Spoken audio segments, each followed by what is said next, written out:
My 9.5-year-old is in 4th grade, and the music teacher has sent home recorders. Thanks, music teacher. And I remember it so clearly, playing Hot Cross Buns and all those same songs. And it's remarkable to me that 30 years later, same instrument, same lessons they're teaching.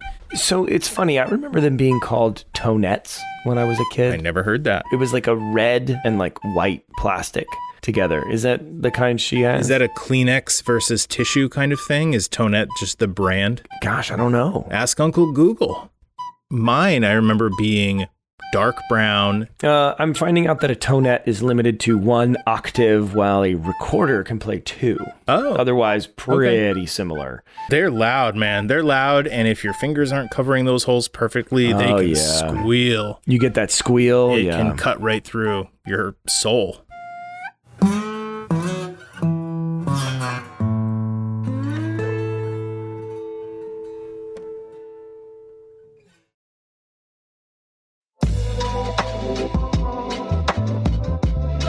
Welcome to another episode of Leaps Unbound. We wanted to present to you a little mini episode of the Entrepreneurial Gift Guide. I mean, who doesn't love getting gifts? Oh my gosh, especially as we come into the holiday season. We know that entrepreneurs have worked their rear ends off all year long. Yes. And so we wanted to give you the top 7 gifts to get your entrepreneur in your life. And even if that's yourself, I mean, this is great too. Yeah. And I mean, you can trust us because this is coming from 2 entrepreneurs. Absolutely. Right? So, and I personally would love any of these. 100%. Me too. All right. Well, let's dive in. All right. So, Robbie, what would you say these top 7 gifts to these entrepreneurs would be? All right. So first off, I've got to give a shout out to Passion Planner. Ooh. So Passion Planner first of all, just has an amazing story, and I highly recommend you go check it out. But give the gift of planning. All right. Oh. I'm really big on time management. I'm really big on goal setting and really following everything through. And I still love my planner. Like I live and die by my Google Calendar, but I still love writing things down. Me too. Yeah. And I mean, it's just, love it. Okay. So Passion Planner is really great because it helps you set goals throughout the year. Personal, professional. It helps you break them down into actionable steps. It's a daily planner. It has like goal tracking. Even some of the newer ones have things like water tracking, like how much water are you drinking every day? Oh, cool. Yeah, like health tracking, finance tracking. So it's not just like, you know, your entrepreneurial spirit, but it's, you know, your whole life. And it really helps you identify what that passion is. So definitely check them out. They've got them in many different sizes, and they have a digital version. Oh my gosh. Now, the second one gets me extra excited. I knew it would.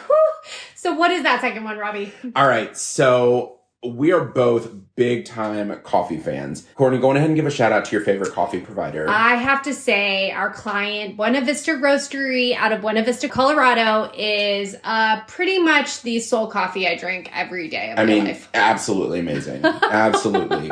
So our recommendation is get that entrepreneur a coffee gift. All right. Get him a coffee mug, you know, something with a fun saying on it or a little motivational quote or whatever. Get him a coffee mug and put in it some good coffee. Absolutely. Give them some, you know, fresh beans. If they don't have a coffee grinder, give them a coffee grinder. They're like $15 on Amazon. Totally. All right. So get them a coffee grinder, get them a French press, something, you know, get them a little coffee set because as an entrepreneur, we stay up late, we get up early, we have to power through the days. A lot of entrepreneurs like us are working full-time jobs and then working on our side hustles and our passions. So get them something that's going to get them through the day. I love that. Now, number 3 is just a really good entrepreneurial resource as well. And give me what number 3 is, Robbie. All right. This is kind of broad, but I'm going to give you a recommendation as well. Business books. Makes all right. sense. Look, a lot of entrepreneurs have trouble slowing down their brain at night. And the way that I do it is by reading. All right. So I listen to business books, things like the 5-Hour Work Week and Vagabonding, which is about how to take your work on the road and, things like that. I listen to these business books. So give the gift of knowledge, right? But I'm going to take it one step further with this one. Give the gift of personal insight with StrengthsFinder. All right. Love that. It's a fantastic book with an online quiz that you take to identify your strengths. So as an entrepreneur, we're always focused on the big picture and we're trying to do everything that we can, right? But if we focus on our strengths and really identify what our strengths are, we also identify what our weaknesses are. So StrengthsFinder, I highly recommend. I love it. If you're looking for high quality labels, stickers, banners, floor decals, and window clings, look no further than Leapin' Lizard Labels. We use top-notch products to ensure the perfect delivery every time. Our family-owned business has been serving the continental U.S. for over 13 years. We're so sure you'll love our products, we're offering new customers 20% off their first order. With no order minimums and no setup fees, there's zero risk to trying us out. Email us at team@leapinlizardlabels.com and mention coupon code LEAPSUNBOUND for 20% off your first order. That's team@leapinlizardlabels.com, mentioning coupon code LEAPSUNBOUND for 20% off your first order. Now, this next one gets me excited because I truly love tangible kind of marketing pieces as an entrepreneur. So what is that? All right. So I think it's a really funny quote. I cannot remember who said it, but maybe one of y'all will figure it out. You are not a real business owner until you have business cards. Ooh, okay. Right. And there's one company in particular, and I'm sure if you've ever started a business or looked up the word business, they've served you paid ads because they're everywhere. Moo Creative, Moo business cards. These are like the Rolls Royce of business cards. Oh my gosh. All right. They are gorgeous. Some of them are like 3-layer paper with tones in between, and they've got metallics and everything. Listen, you really want to show an entrepreneur or someone that's just getting their business started, give them a Moo gift certificate. That's MOO, like a cow. Give them a Moo gift card to get some business cards that are like really top notch. Oh, that sounds just absolutely magical. I would take that. Now, this next one has a bit of the most important thing that you need to consider as a entrepreneur, and it has time in it because I can imagine that time management is so important. So what is that? Oh my gosh. All right. As an entrepreneur, you are constantly being pulled in so many different directions. It's crazy how much you have to do, especially if you're working with clients and doing client work. So one of my favorite little gadgets is a Timeler. Ooh. So Timeeular,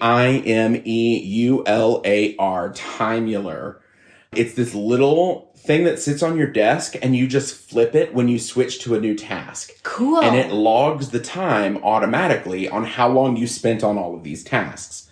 So you can color code all the different sides of this device so that like the blue side equals one client, the green side equals another client. And as you switch the sides, it logs time for your clients so that you've got all your billable work. But what I also love about it is how I've implemented it into my own personal life. So I've also started using Timeler to track when I'm taking breaks and how long I'm giving for myself during the day.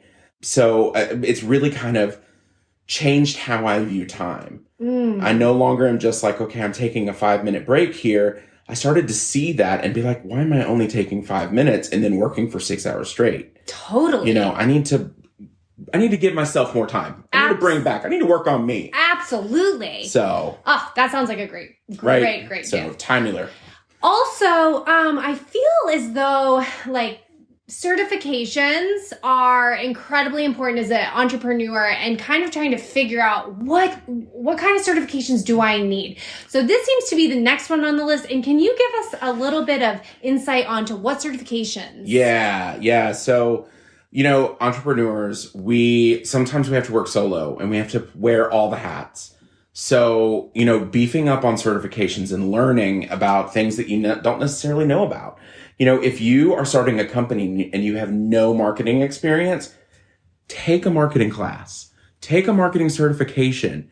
They are on demand, they're self-paced, but learn. If you don't know about accounting or taxes, learn.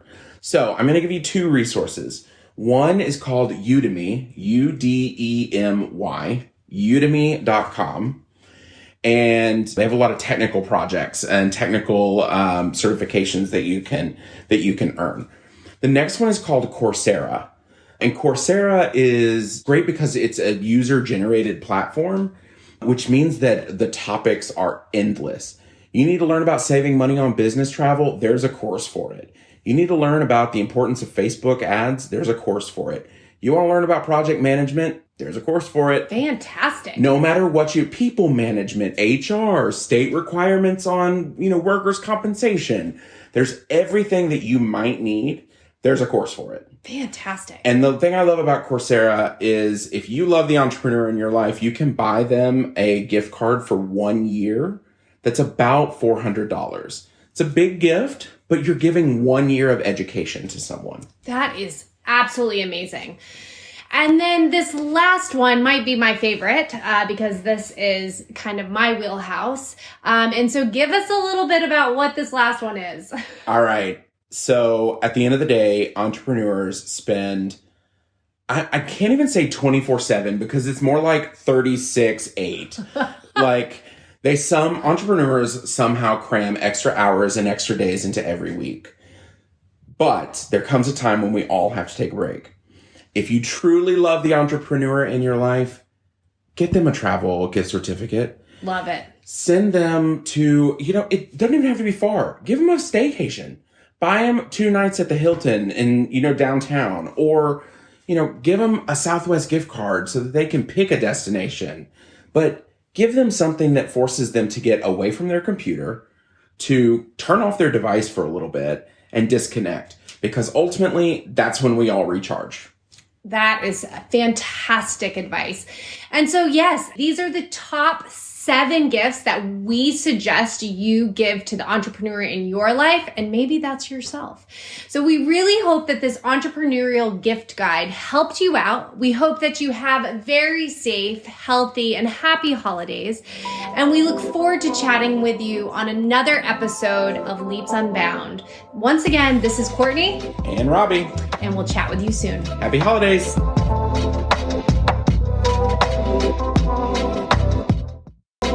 Welcome to Create Wealth Through Franchising. I'm your host, Kim Daly. Whether you're a CEO, a military vet, a real estate investor, or simply in career transition and ready to take ownership of your future, with each episode, you're going to learn valuable insights and hear inspiring stories from within the franchise industry. On that note, my guest stories are their own. And as a franchise consultant, I do not make personal brand endorsements or earnings claims, but I do educate, motivate, and inspire dreams. Now, on to the show. Welcome back to Kim Daly TV. Our special guests for you today, their names are Janice and Tim. They are with a company that every candidate I work with asks me for, mosquito and tick spraying. Woohoo! Janice and Tim, welcome to the studio of Kim Daly TV. Thank you, Kim. Thank you, Kim. Nice to be here. I'm excited to have you here. For those who follow me regularly, you might have heard from their fearless leader, Michael Morehouse. He's been a guest here on Kim Daly TV. Janice and Tim are franchisees of a company called Mosquito Shield, because everybody asked me for mosquitoes. Said no candidate ever. So on that note, let's dive in and have you tell the listeners of Kim Daly TV a little of your story. What were you doing? What was happening in your life? What transition point were you at when you started thinking maybe we want to own our own business? And why did you ultimately pick Mosquito Shield?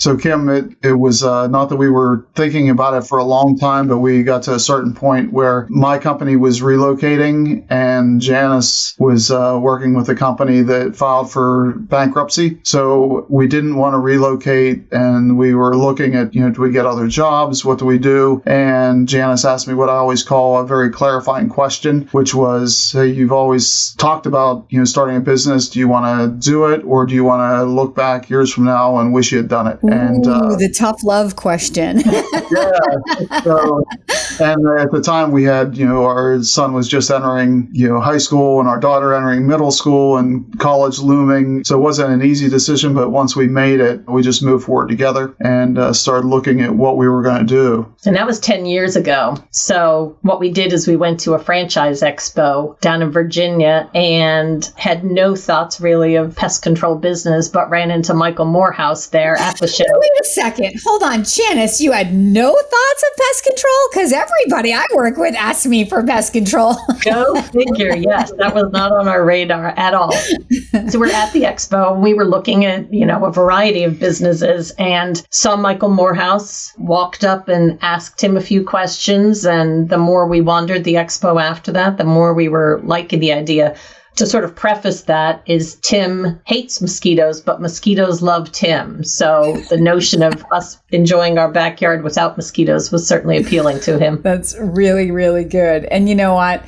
Those of you who follow me regularly have heard me say that when we consider investing in a franchise, it's not the what, but the who, right? The real advantage to partnering yourself with a franchisor is that you're going into business for yourself, but not by yourself. So we're always looking up at the people, the leadership. We look at their track record to say, okay, look what they've done to get to this moment. But what we're actually buying is the future. So we want to hear the vision of where they want this brand to grow. And we want to fall in love with that vision. And ultimately, when I'm working with a candidate and they're basically come to the conclusion that this is the brand, they're raising their hand to say, hey, I'm in love with your vision. I love you people. I want to be a part of what you're doing. I want to help you bring that vision to life by bringing it back to my hometown. And that's when people decide this is the company for me. So it sounds like you met Michael and it wasn't so much the pest control part, although that may serve a very practical purpose. But it was the people, it was him and his vision that he shared with you that started to inspire that story within? Well, Kim, it's absolutely right. And so we absolutely had to buy into the vision because they had just started franchising. So it started selling the month before. And so there were no existing operational franchises out there for Mosquito Shield. So we definitely had to buy into the vision and to the people behind it. And we also looked at it. We knew we didn't want to do certain things. We didn't want to do food. We didn't want to do certain types of franchises. We didn't want a retail storefront, things like that. And we were looking at it as hey, it's a lot more risk, but potentially a lot more reward where we could be involved from the ground floor as the franchise develops and grows. And that's really what it's turned out to be. We've been able to participate and influence all along the way. Hey, Daily Coach fans, if you're loving this episode, please do me a quick favor and leave me a 5-star rating and a short review. Your feedback fuels my growth and rankings and shows others that this podcast is valuable. Now, back to the show. That's amazing. So, not everybody's cut out to be a pioneer in franchising because a lot of times people are like, well, why am I going to blaze the trail for them, right? Like, isn't that what I'm buying, this proven track record? But I spend a lot of time setting up with candidates that those who pioneer a brand usually have the biggest exit strategy moment, right? If you were building a brand to exit and you were part of lifting that brand to the moment where the world woke up and everybody wanted one, but there was no more territory available, that's when those pioneers who have the most established businesses and usually the best territories in a market, the people who come into the market first carve up the map, the best. And so then if you were looking for that exit strategy moment, you may have some big fat multiple to be able to offer because of supply and demand. And oftentimes, sometimes it's even your neighboring franchisees that came in after you who wanted the territory that you got that may be willing to pay you for what you've built. So congratulations on having the vision without any validation. Not everybody can do that. And now you said you've been in it for 10 years, and that's just amazing. Before we proceed from there, I want to go back because the story that you tell is also a very common story that I hear, right? Like corporate America has changed or is asking you to give up something that's important in your life, like where you live, right? Like, hey, if you're willing to relocate, you can keep your job. Well, you know, if you have kids in school, they don't really like to move when they're in school, right? And maybe you have family in the area, and that's a really tough spot to be in. And sometimes it's these moments that people come to where they realize how little control they have when they're employed by somebody else, right? So we think of the W-2 world as secure, I'm going to put it in air quotes, until we don't, until we're forced to a fork in the road like you were. And then all of a sudden you're like, wow, you know, like I've given you all of this. And now you're like, I only get to keep my job if I'm willing to move, you know? And then Janice, was it your company that went bankrupt? Yeah. Yes. Right. Like, so they're making decisions that you have no control over that definitely impact your ability to keep your job. So these are the stories that lead people down the path to thinking, how do I get control? Gosh, I'd love to own my own business, but man, starting a business is hard and risky. And that's when, if they're lucky, they meet somebody who says, well, what about a franchise? And then hopefully they come to the path where they meet Kim Daly, and I can help build a model and match opportunity to you. So I just wanted to bring that story full circle for the listeners out there, because this is a very, very common story in franchising. So not to say you're not special, Tim and Janice, because you are. What's special about you, going back to your story, is 10 years. So let's talk about what you've learned, how you had to grow. Like, tell us a little bit about this journey that you've been on and how thrilling, we'll call it that, and satisfying it's been over the last decade of your lives. Right. So like Tim mentioned, you know, we knew coming in that there was no track record, a fact that the franchise consultant and attorney we were working with, when we told them we were doing this, made very, very clear to us. But, you know, we kept saying it's exciting. We're the third franchisee, you know, just think how we can impact the system. And we both have business backgrounds. And so, you know, we sort of felt that this was a good fit for us. So to that end, we've participated in most of the committees that Mosquito Shield has had over the past 10 years. You know, in a variety of different ways in the system. I'm an information hound, so I asked Michael Morehouse about 1 million questions when we purchased our franchise, and he answered to the best of his ability. But at that point, like Tim said, there were no existing locations that were already up and running. So I kind of feel like it's the giving back now. You know, there's people who ask questions and they apologize for asking a lot of questions to us. And I say, hey, you know what? We did the same thing. We just only had one person to ask. So now you have a whole franchise worth of people to ask. So we find that really rewarding, you know, sharing our experience in the past and how it relates to what they're going through today. So let's clarify, when you say committees that you're participating on, many listeners may not understand what that means. So why don't you clarify? Yeah, so years ago we had a custom software. So I was on the software committee where we sort of implemented changes to that software system based on our use of it in the field. More recently, I have been on the franchise advisory committee with Mosquito Shield. So that's where a small group, 5 members, sort of help mentor and have meetings for smaller groups within the system. We've done a lot of more ad hoc type of assistance, testing products and testing new technology and things like that. And then more recently, I just started in January of this year as a success coach for Mosquito Shield. So I work with some of the newer franchisees in kind of passing along our expertise and hard-fought wisdom to them to try to help them with their businesses. Oh my gosh. So for those listeners out there who still may not be catching on, Kim Daly's going to make it point blank clear. What Janice is saying is she gives feedback to her franchisor based on experience out in the field that then the franchisor uses to keep improving, adapting, growing the franchise system, right? So pick your jaw up off the floor. For those of you who think that franchisors don't care about your success, they don't want your feedback, it is so wrong. It just depends when you're trying to give the feedback, right? First day as a new franchisee, they don't really care about your feedback, right? 5, 3, 4, 5, 10 years in and you're successful, they want your feedback. So that's really great. Like nobody I think that I've ever interviewed has mentioned being on a franchise advisory committee. So that's something new, I think, to my followers. And some franchisors have. And again, it allows franchisees to come together to help to continue to adapt and grow the franchise system, because a business is a living, breathing, dynamic environment, right? When you look at a franchise, the day that you sign your franchise agreement, I always tell people, like, this is why, like, we're not going to use the earnings claim in an FDD as the end all be all, because that's a living, breathing environment. That those numbers were taken at one moment in time, but 6 months from now, 12 months from now, 3 years from now, those numbers could look very different, right? And that's the future that you're buying into. So we use these tools that we're given when we're trying to make a decision, just like that, as a tool that helps you get your arms around what you're doing, but not as like solid truth. In business, what I find, I have one truth, and that's God. But in business, truth changes with my own experience and wisdom, right? Like, it's an ever growing, changing environment. So franchisors have to be open to feedback if they want to keep relevant to pandemics, recessions, competition,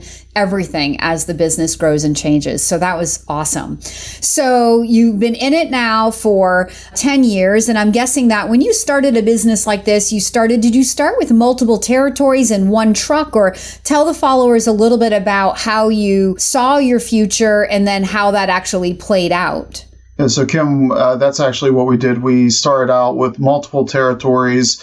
We essentially cover the sort of the bottom third of New Jersey. So it's a very large area. We started out with 0 customers, one van in the driveway of our home. And that's where we all started, and going out and working home shows and street fairs and talking to folks all through the area. And when we did that, our very first year, we made the decision that we weren't going to grow this business the way we wanted to and needed to with me out in the field working. So we immediately hired our first technician to actually perform the work while we focused on building the business. And so that was one thing that we sort of did as a very conscious decision in order to help us grow more rapidly. Yeah, that's a good intentional business decision. And so you started back in the good old days with one van in the driveway. So what does this business look like today? Yeah, so now we have our own facility located about 20 minutes from our home, 3,400 square feet. We have 12 service vehicles there, about 15 employees, and that's sort of what it looks like. And we're serving thousands of customers throughout the area. It's the good old American dream. That's so amazing and inspiring.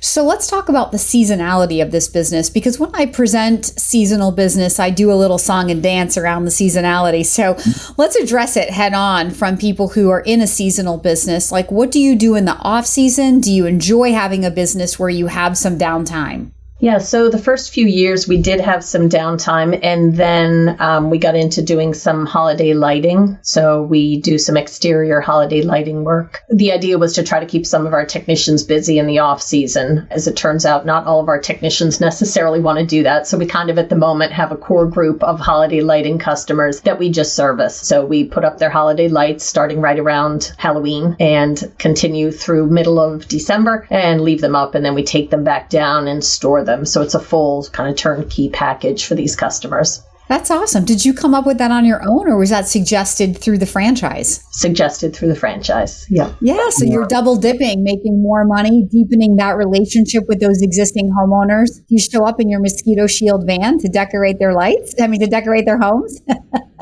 No, it's actually, one of the things we found is, as far as the seasonality, there are people that do enjoy doing seasonal work. So it's a matter of finding them. Right. So that's one of the challenges. I know people think about a seasonal business. Oh, what do I do with the rest of the time? But there are a group of people that the key is to be able to treat them well and help them develop and make them want to come back the next year. So we have a number of folks who have been coming back to us for, I don't know how many years, 6 years or so. Technicians, we're talking. Yep. Technicians, service technicians.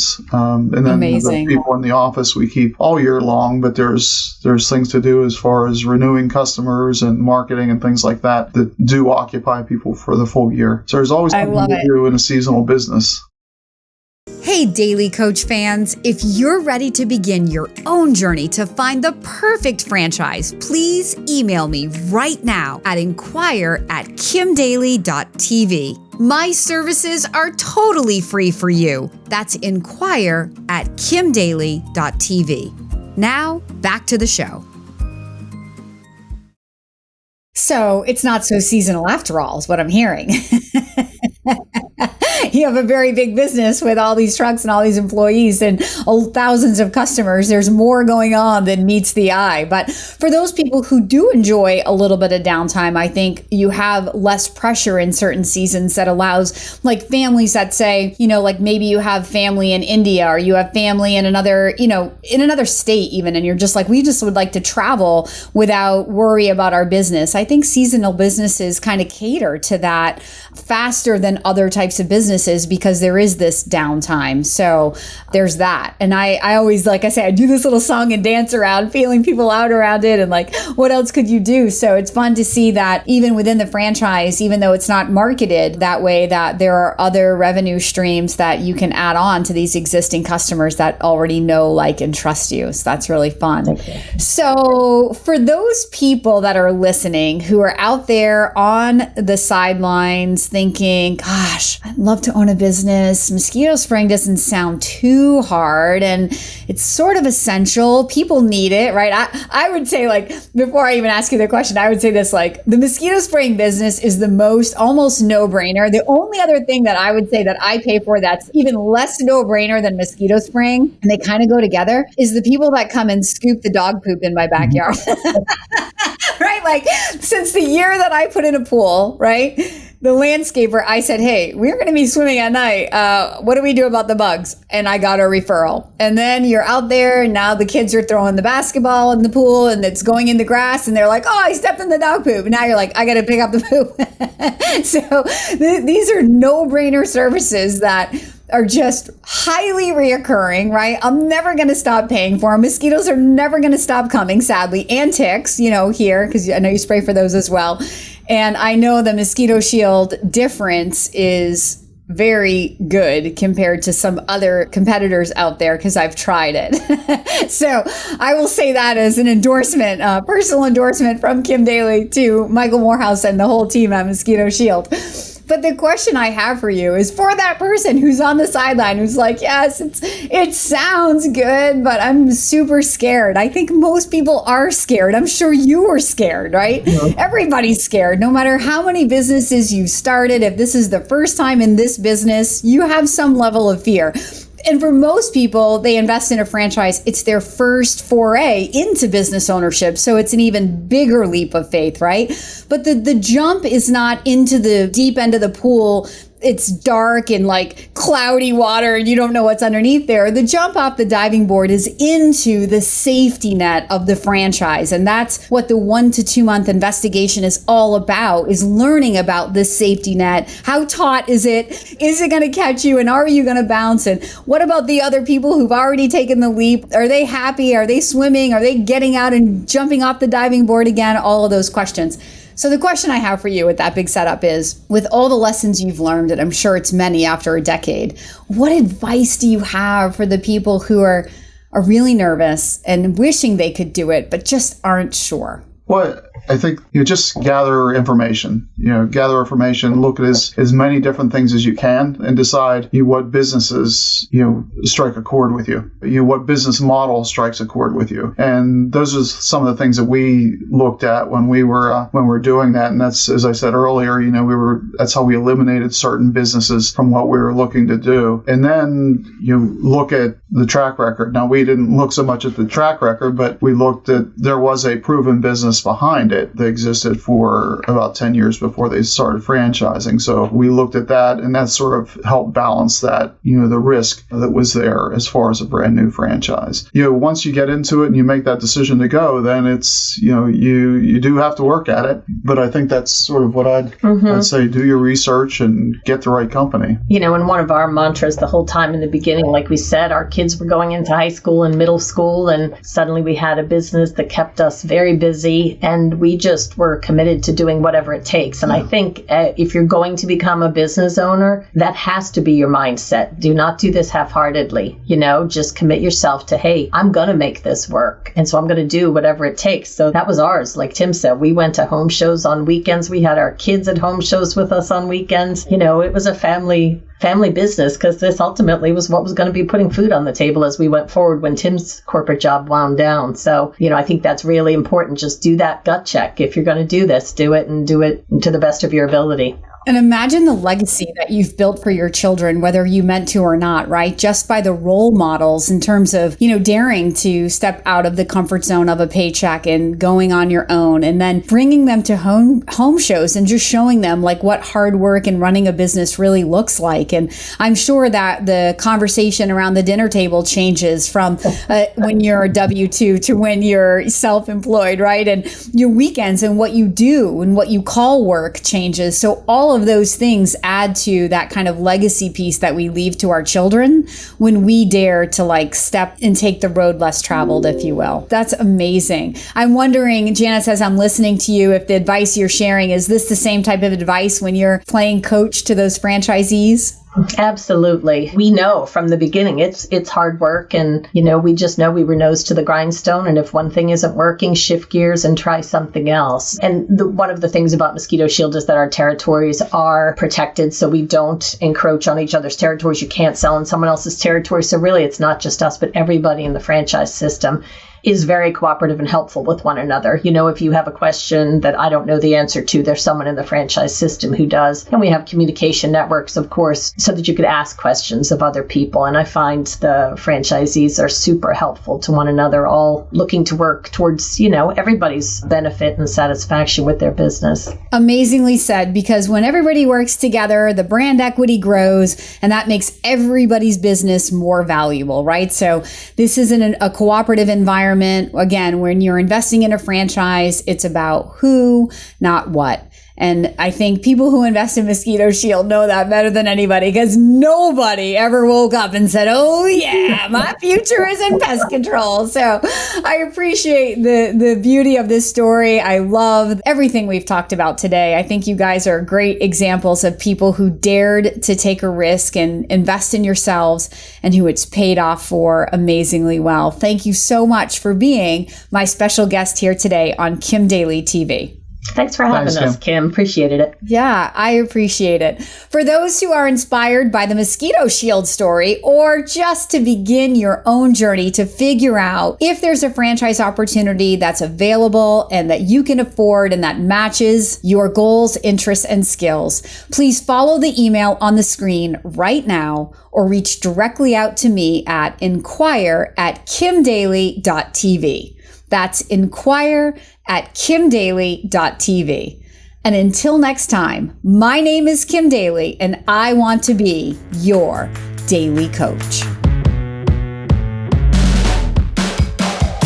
You can find more content just like this on my YouTube channel at kimdaly.tv. And if you're inspired to take the next step to explore franchises matched to you, please email me right now at inquire@kimdaly.tv. That's inquire@kimdaly.tv. Welcome to Create Wealth Through Franchising. I'm your host, Kim Daly. Whether you're a CEO, a military vet, a real estate investor, or simply in career transition and ready to take ownership of your future, with each episode, you're going to learn valuable insights and hear inspiring stories from within the franchise industry. On that note, my guest stories are their own. And as a franchise consultant, I do not make personal brand endorsements or earnings claims, but I do educate, motivate, and inspire dreams. Now, on to the show. Welcome back to Kim Daly TV. Our special guest for you today, his name is Ryan Day. He and his mother have started a franchise called Home Clean Heroes, which for my followers, this brand is not new to you. You've heard other stories from inside the Home Clean Heroes franchise brand. But Ryan's here to share his story of building a business alongside his mom. Ryan, welcome to the studio of Kim Daly TV. Hey, Kim, thanks so much for having me on. I am so excited, all the way from Huntsville, Alabama. So we love to start with your why. So you and your mom building a business together. Let's back up and talk about what was happening in your life and her life when you guys came to the brilliant idea that you should own a business together. Absolutely. Yeah. So I'll start with myself. So I've been a realtor for 2 years now, and coming out of the corporate world into something even like that was a huge leap of faith for me. Okay. It was a big, big change. I moved out of my house, actually back in with my mother. I took a risk and it really did pay off. I was so fortunate to be able to learn skills like sales and better communication, working with people closer, that kind of thing. It really gave me a lot of life kind of lessons, I guess you could say, that I could apply later on. But it taught me what it was like to be very self-sufficient. I mean, you're essentially running your own business as a real estate agent. I mean, how what hours you work, how hard you work, who you work with. These are all choices that you're not normally making at a 9-to-5 job. And so I did that for, a year and a half at that point, and it was phenomenal, but I was burning out quickly from a standpoint of, it's a grind. You're always chasing the next check. You're working weekends. It's hard to spend time with your family. And I'm not married. I don't have children, but I just got engaged recently. So, that's coming up in the near future. And all I could think to myself was, I can't see myself sustaining this kind of a grind while trying to provide for my family and spend time with my family. And so I was looking for something else to do, but I didn't want to give up real estate. I really do enjoy the process and I like what it has to offer, but I didn't want that to be the only thing I did.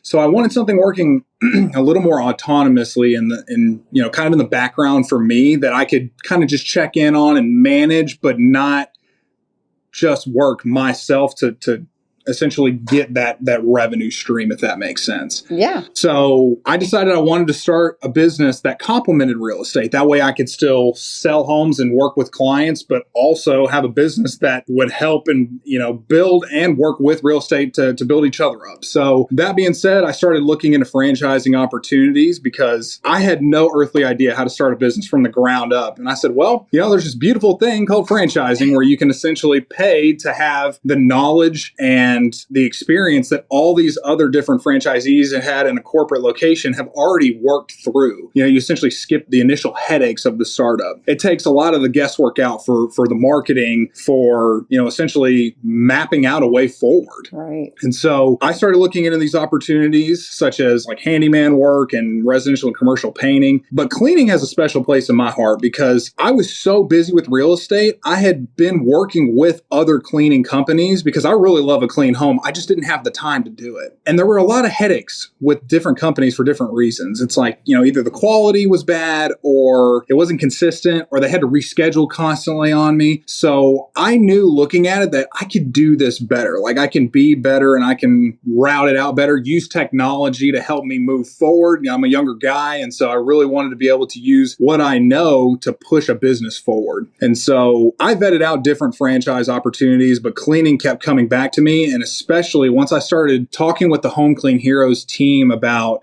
how they operate, how they market, their marketing's phenomenal. I mean, they had me grabbed just from the initial vetting process. I saw their logos. I was seeing, I know this sounds probably kind of silly, but I was seeing their animations on their videos they were showing me. And all I could think to myself was, if I'm getting grabbed by their marketing right now, just from vetting a franchise out, what are potential customers going to think when they stack us against other companies in my area? That was kind of the thing that kept going through my mind. And so as I was in this process of vetting, my mother started hearing me having these conversations and started asking me questions about this. Oh, well, what's making you want to do this? And what are your thoughts on this? And my mother's retired or was retired at the time. So she worked for the federal government for almost 40 years and helped put me through college. I was very thankful for that. So when I graduated, she decided to take a break, as she has earned very, very thoroughly. Good job, Mom. And so So she decided to take that break. But after about 2 years, she was really, I don't want to say getting bored. That wasn't necessarily the term to use, I guess. But she could feel that she wasn't using a lot of her mind that she was still capable of using. She was an IT specialist and an HR specialist. And so she had a very sharp mind, attention to detail, very, very organized. So she was very capable of being able to do a lot more than she was doing at the time of retiring. And now I'm not saying that she shouldn't have taken a break. I think she definitely deserved one, but she knew she still had a young mind, so she could still put that to work. And so as I discussed this opportunity with her, she really, really thought we could tackle this together, because the best attributes she has are the worst I have. Yeah, that's so I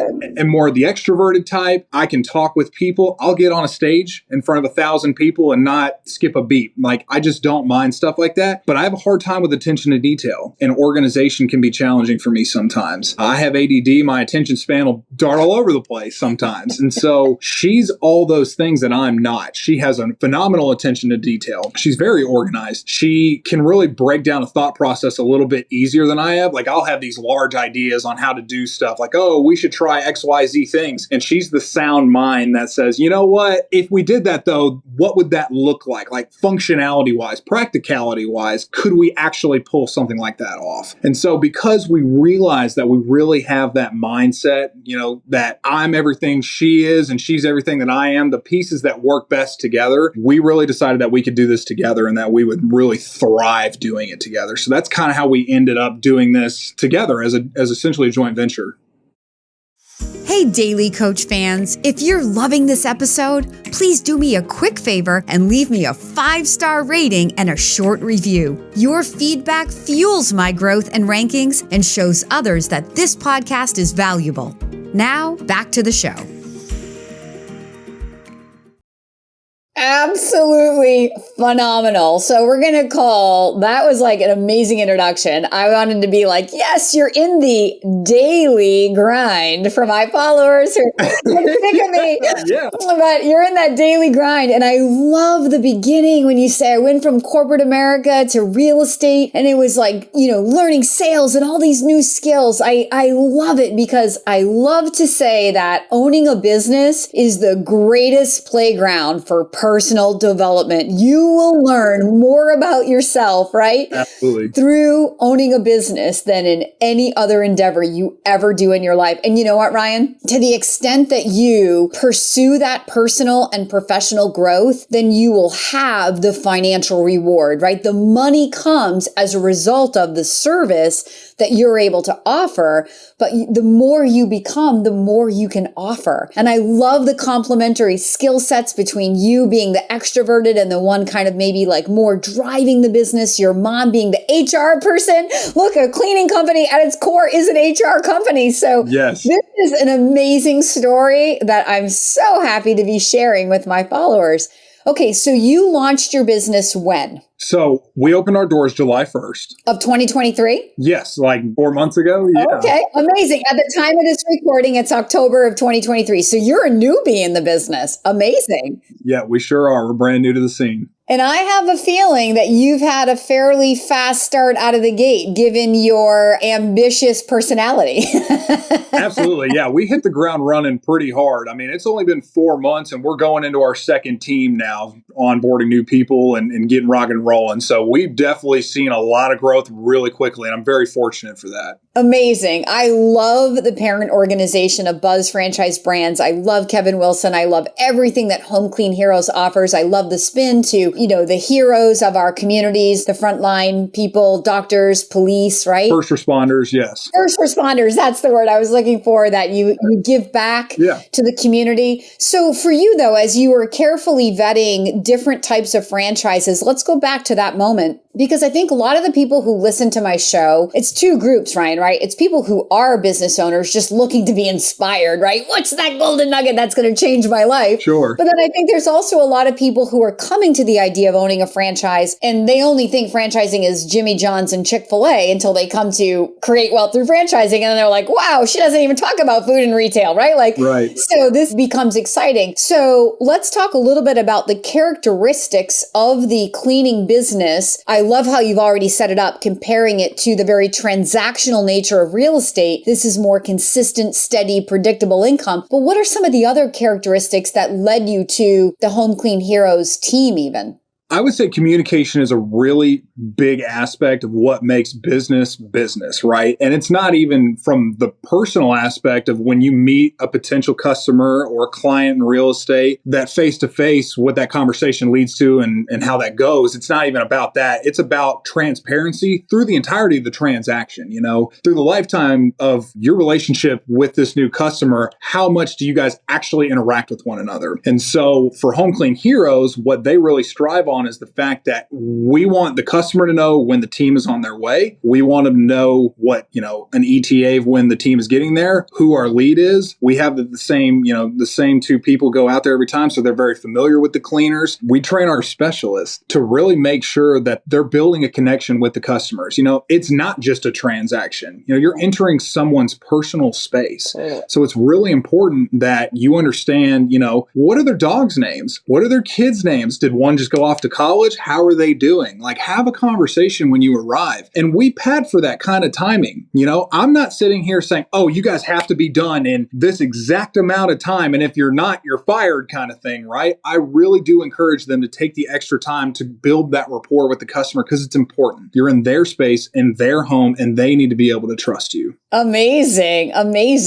So what about being a real estate agent where your busiest times are going to probably be nights and weekends to a cleaning company where you're busy Monday through Friday? Was that part of the criteria that you were looking at as well? Well, I'm going to be 100% honest with you. I didn't really think that through as far as the timing when I first started this endeavor. It was kind of like, I think this will be great for my future. I'm willing to put the time, energy, and effort into it. And then when the application of it all came, I was like, wow, I really don't have a day off. Because you're doing real estate on the weekend still? Correct. Yeah. So it's, through the week when I'm in the office working alongside Barbara to ensure that, routing is done correctly, payroll's being ran, the bills are getting done, while also working with the team to ensure, there's not any problems in the field, that if a customer is upset that I can speak with them and try and figure out what the problem is, that kind of thing. At the end of the day, usually I'll tell you what a day-to-day looks like. I'll work through all those kinds of things. And then generally around 3 to 4 o'clock, I'll take another 2 to 3 hours to prospect potential clients, make calls, and research with current clients I have to see what kind of homes are out there and if we can go see some. Then I'll try to book those showings for Saturday and Sunday. So it's kind of like I'll do all the research up front and work for my clients to determine the best course of action. And then we apply that to the weekend time frame. Oh my gosh, this is amazing. So what I love is that you bought a business that's marketing driven, but you hear him, listeners, you hear him talking about the sales aspect. Every single business, whether it has a brick and mortar location or it's run through a marketing plan, is a sales organization, right? Where it's owning a business is about serving customers. So identifying who your customer is and having a pure, genuine desire to get to know your customers, because people want to do business with people that they get to know, like, and trust. So that's genius what you have your cleaners do when they go in. I mean, I've been a customer of the Maids. We don't have Home Clean Heroes here, but we have a huge, The Maids franchisee runs a massive business. There's about 30 cars in his parking lot at night, right? Wow. Those little yellow and blue cars. And I've been a customer for 12 years. I mean, I always joke with everybody, if I had started a cleaning company 21 years ago, I would not be working today, right? Because of the residual nature. I mean, I'm the ideal customer. They used to come into my house every week when my kids were smaller, but now that I have teenagers and they're not around as much, it's every other week. But you just think about how much money every 2 weeks they bill my credit card, $160 or whatever it is, right? And that's just residual money over and over and over. And I love those girls. They are absolutely heroes in my life because they're doing a job that single busy mom with 2 full-time companies doesn't want to do, even when she has the time. That's not how I want to invest that time. So they are heroes in your life. But I mean, going back to my point, I was wondering if the characteristic of this being Monday through Friday, and I mean, what you're doing on the weekends, you're not going to do forever, because keeping customers is easier than finding new customers. And eventually you're going to build that brand name where the customers are going to be able to seek and find you, especially from referrals once you have a pretty significant customer base. I think of all the people I've referred to my cleaning people, and it's a lot of people because I'm just happy and they just do a good job. Yeah. So what are you looking forward to as you mature in this business? Do you think that you will always be involved in real estate with this business, or do you see yourself really just sort of being able to build and scale that repeat revenue that allows you to have this as your singular focus and even over time maybe become a semi-absentee owner? Yeah, I think the end goal is always to, you don't necessarily want to buy a job, right? Especially as a franchisee. I mean, there's upfront costs that come along with that. Yes, you save time, headache, and hassle to a degree, but that comes with money. And so when you pay in, you don't necessarily want to buy another job. The whole point, in my opinion, of building a business is to build something that works for you. You know what I mean? It takes time to get there. You definitely have to put the right pieces in place. And there's a lot of learning that comes along with that as well, which obviously you'll learn along the way. The more you grow, the more things are going to change. But I think the biggest part of this whole process is being comfortable, being uncomfortable. I'm sure a lot of people have actually heard that before, but it is painfully accurate. I mean, if you're really, really comfortable in what you're doing, you're probably not growing because you're not learning anything new. Learning comes with screwing up from time to time. Like, it just happens. Like, we're human, right? Right. So when you learn and you grow like that, there's gonna be headaches that come along with it. But if you think about it from a standpoint of it's not a failure, it's not a screw up, you're just learning. Once something happens, don't do it again. You know what I mean? Like, apply that to the next situation where you encounter somewhat of the same issue, and the things you learned previously, you'll know how to, kind of attempt to make the situation better. So, it's definitely a little bit of a challenge from a standpoint of learning in that kind of a way. I don't want to say baptized by fire per se, but I mean, why not? Yeah, you just have to do everything kind of on your own where you figure things out. But with the franchise too comes a great corporate team, at least with Home Clean Heroes anyway. It comes a great corporate team that is standing there ready to help you alongside and get you through those tough times. Hey, Daily Coach fans, if you're ready to begin your own journey to find the perfect franchise, please email me right now at inquire@kimdaly.tv. My services are totally free for you. That's inquire@kimdaly.tv. Now, back to the show.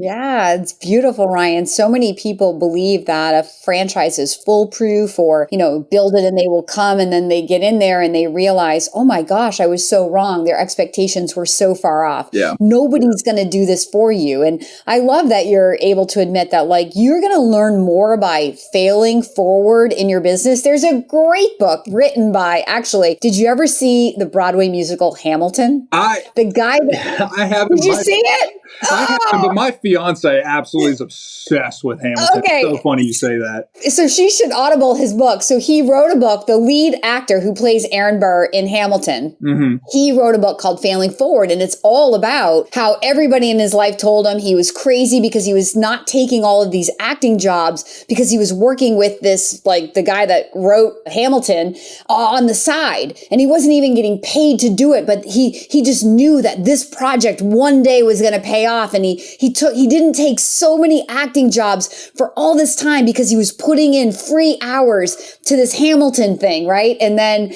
just talked about all the negative naysayers and just failing forward over and over and over, and how many times they had to rewrite and redo and rewrite and redo, and failing forward until they got it to what we all know and love today as Hamilton. And I think in owning a business, it's quite the same thing. I talk about my story on my YouTube channel ad nauseum, that I spent the first 8 years not doing what you just said. I just kept making the same mistakes over and over and over and over again, which is the definition of insanity, right? Thinking that something different is going to be created by doing the same thing. Mm-hmm. Instead of conscientiously or intentionally thinking about, why is the customer saying no? Or how could I have set that up better? Or Or how could I prospect for a better person? It wasn't until my 9th year of business that I really started to say, all right, there's got to be a better way to build a business, and intentionally started thinking through. And it only took me 12 months to grow my business 3.5 times. I did over 300% more revenue in 1 year, which was my 9th year of business, by conscientiously thinking through my failures. Mm-hmm. So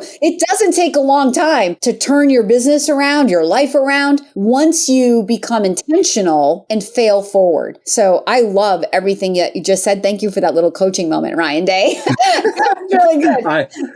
Hey, if there's anything, any kind of advice I can give, I mean, I've only been at it for 4 months, but hey, take it how you will. I'm here for it. Yeah, it's really good. Do you look forward to one day having this team of people, like being an employer in your community that employs X number of people? Is that part of your attraction to this business model as well? I'll say that working alongside a lot of individuals who are being hired as a cleaning specialist, full transparency, a lot of them had a rough track of life. You know what I mean? They've been through a lot of things. They may have some issues that they're working through, have worked through, are going to work through, whatever it may be. And it's really got me to the point where I've come to understand people a lot better than I did previously.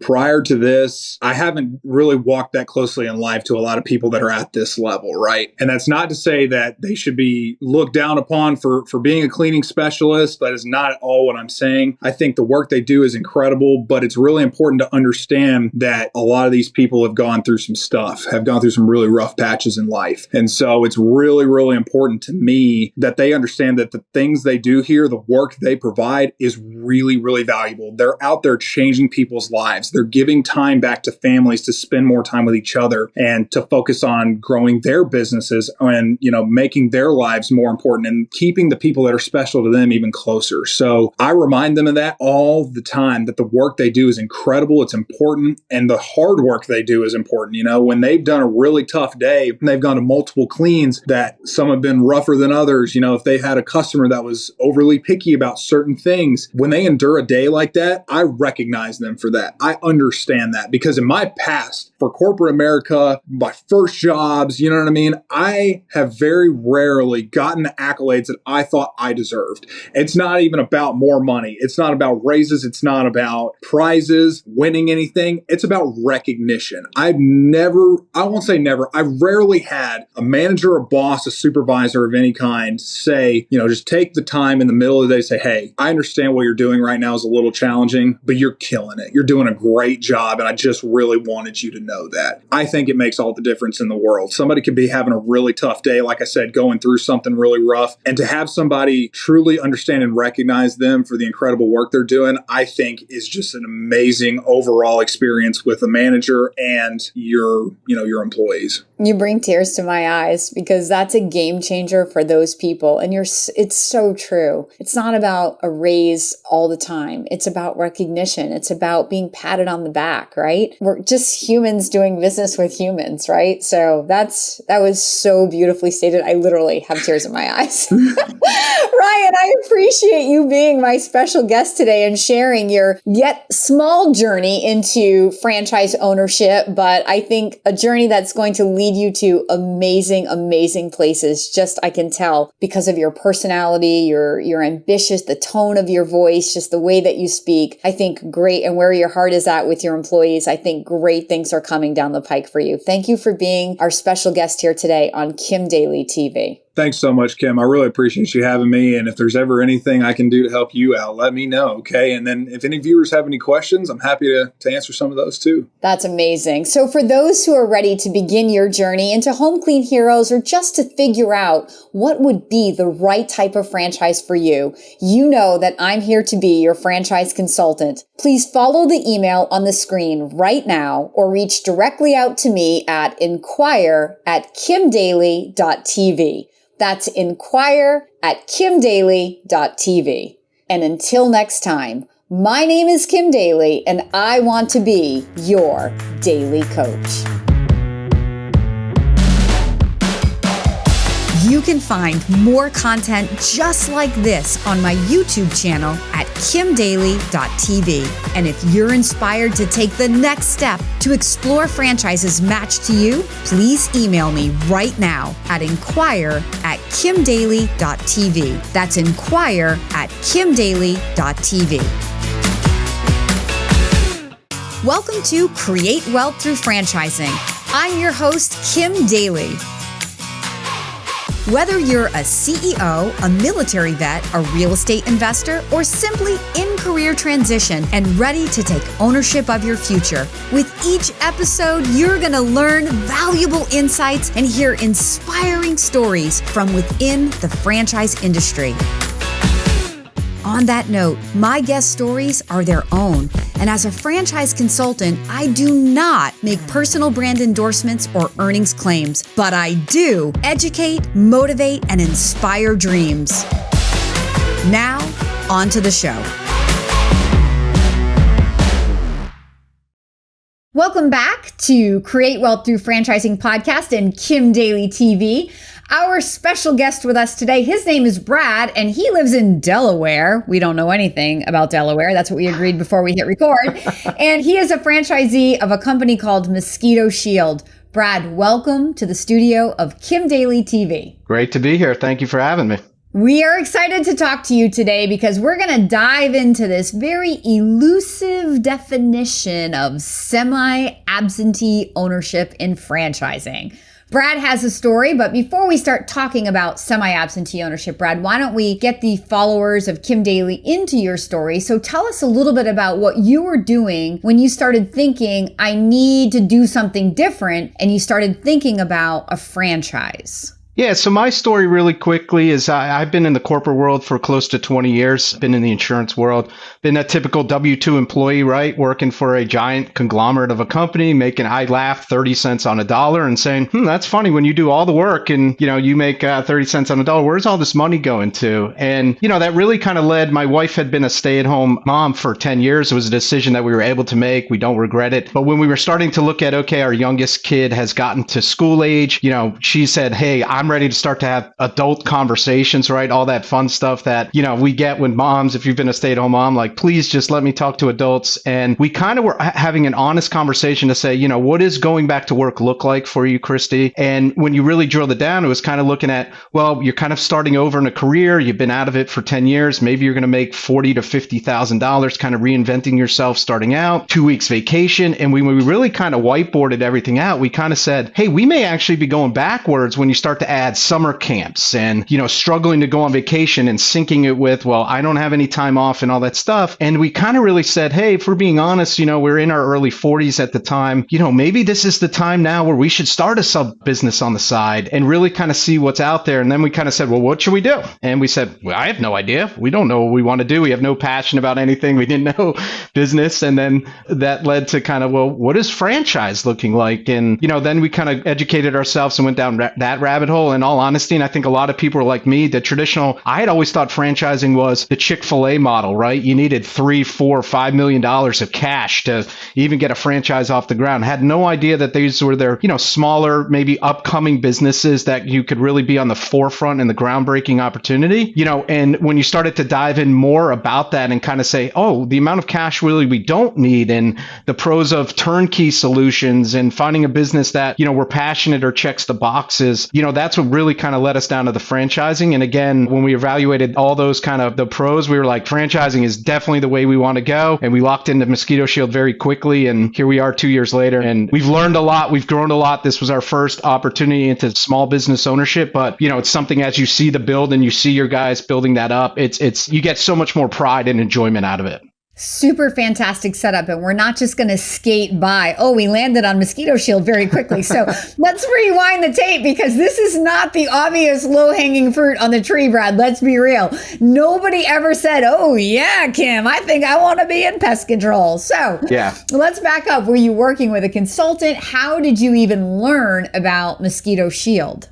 Yeah, I had honestly answered inquiry through Franchise Fastlane, where they kind of have 15 to 20 franchises available to them to be able to look at. So I spent some times with, my representative, Ross, and really kind of said, hey, dude, I have no idea if this is going to go anywhere. I don't know anything about franchise, but, the beauty about working with somebody like that is if you find the right person, right?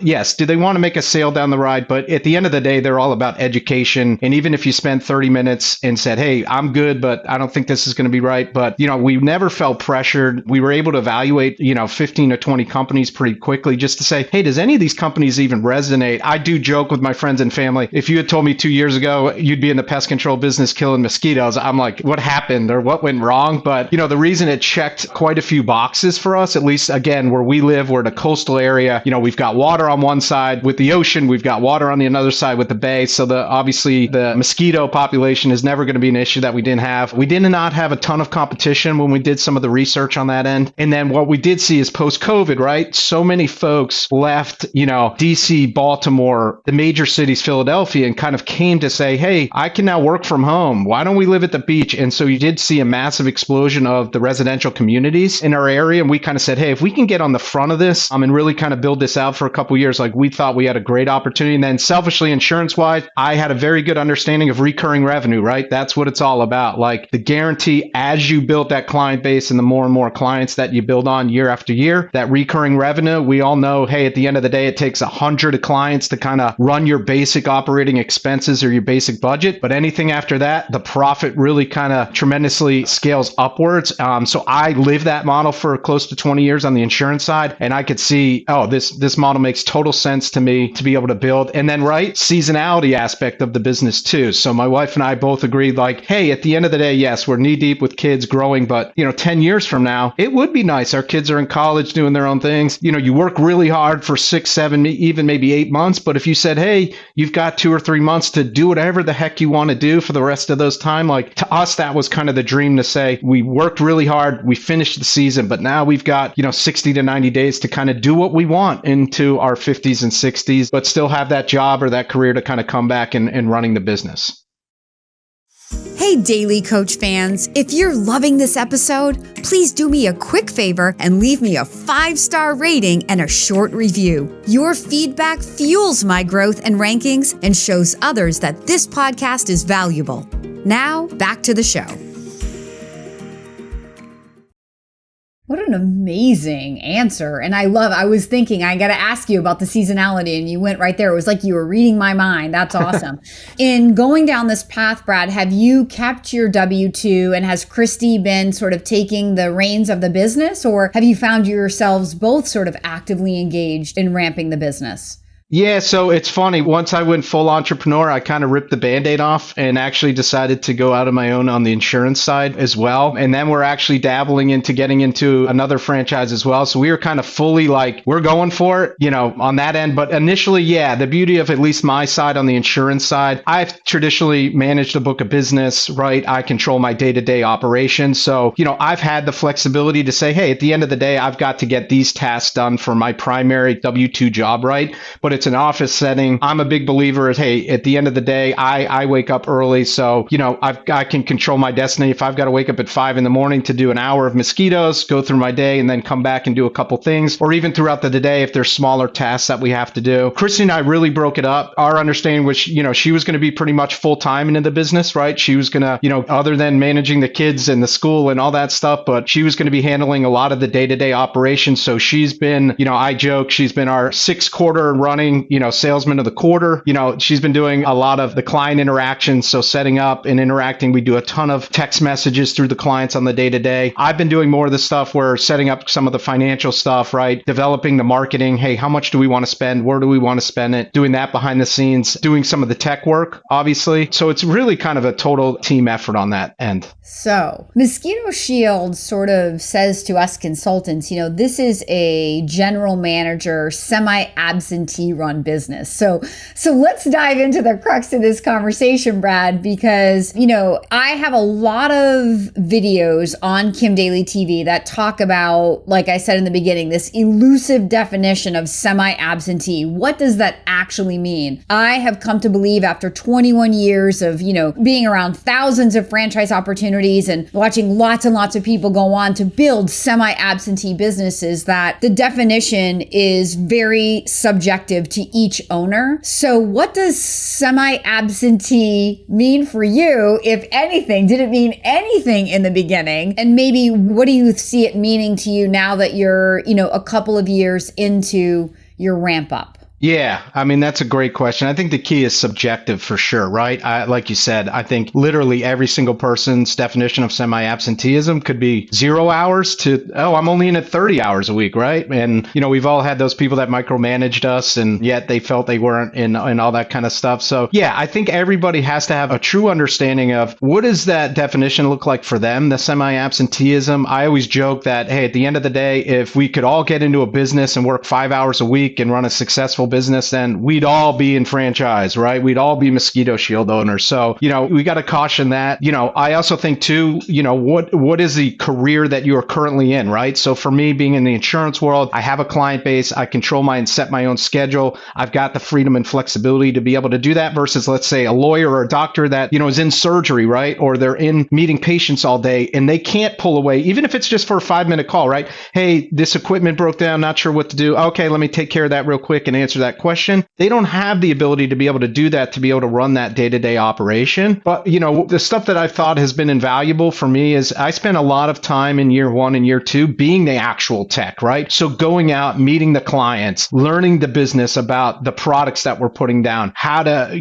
I've always been in sales, right? So I think I'm pretty good at talking to people and, talking to them about the services that we're providing and how can we help? How's everything working? That kind of stuff. But seeing the day-to-day grind of what is a tech going to go through, like to spray, upwards of 30, 35 houses a day, in 90-degree heat. What does that day look like? How exhausted are we? I joke with my wife, there's some days, I did that and I would come home and be at 5:30. She'd be like, what are you doing? I said, I'm going to bed. And, I think it's invaluable to be able to see, as future years grow, you can relate or be able to have the conversations with those techs that you hired of, hey, I know what you're going through. We're in the heat of summer. I know how hot it is. Are you doing everything you can to water yourself? If you need a break, because I've been there and I do think that was invaluable for me, that as we grow, I had that flexibility to be able to do that, but I do think in terms of, semi-absenteeism, the goal is to, yes, in a perfect world, how fast can we ratchet it up to where we're building the infrastructure? We've got the middle management maybe in line in terms of the general manager in place. How fast can we build it up to get it to that? Does it take 2 years, 5 years, or 8 years? And I do think the more and more that you are involved on that first,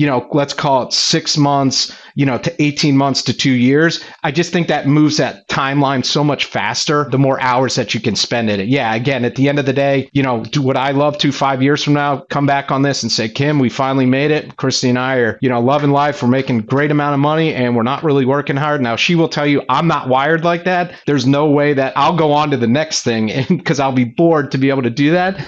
But I think that's a goal. But I think in order to define that, the amount of work and time that effort that we put in the first couple of years will get us there that much faster rather than, let's say, year 10 that it takes maybe some owners that weren't putting in the full amount of time on that initial end.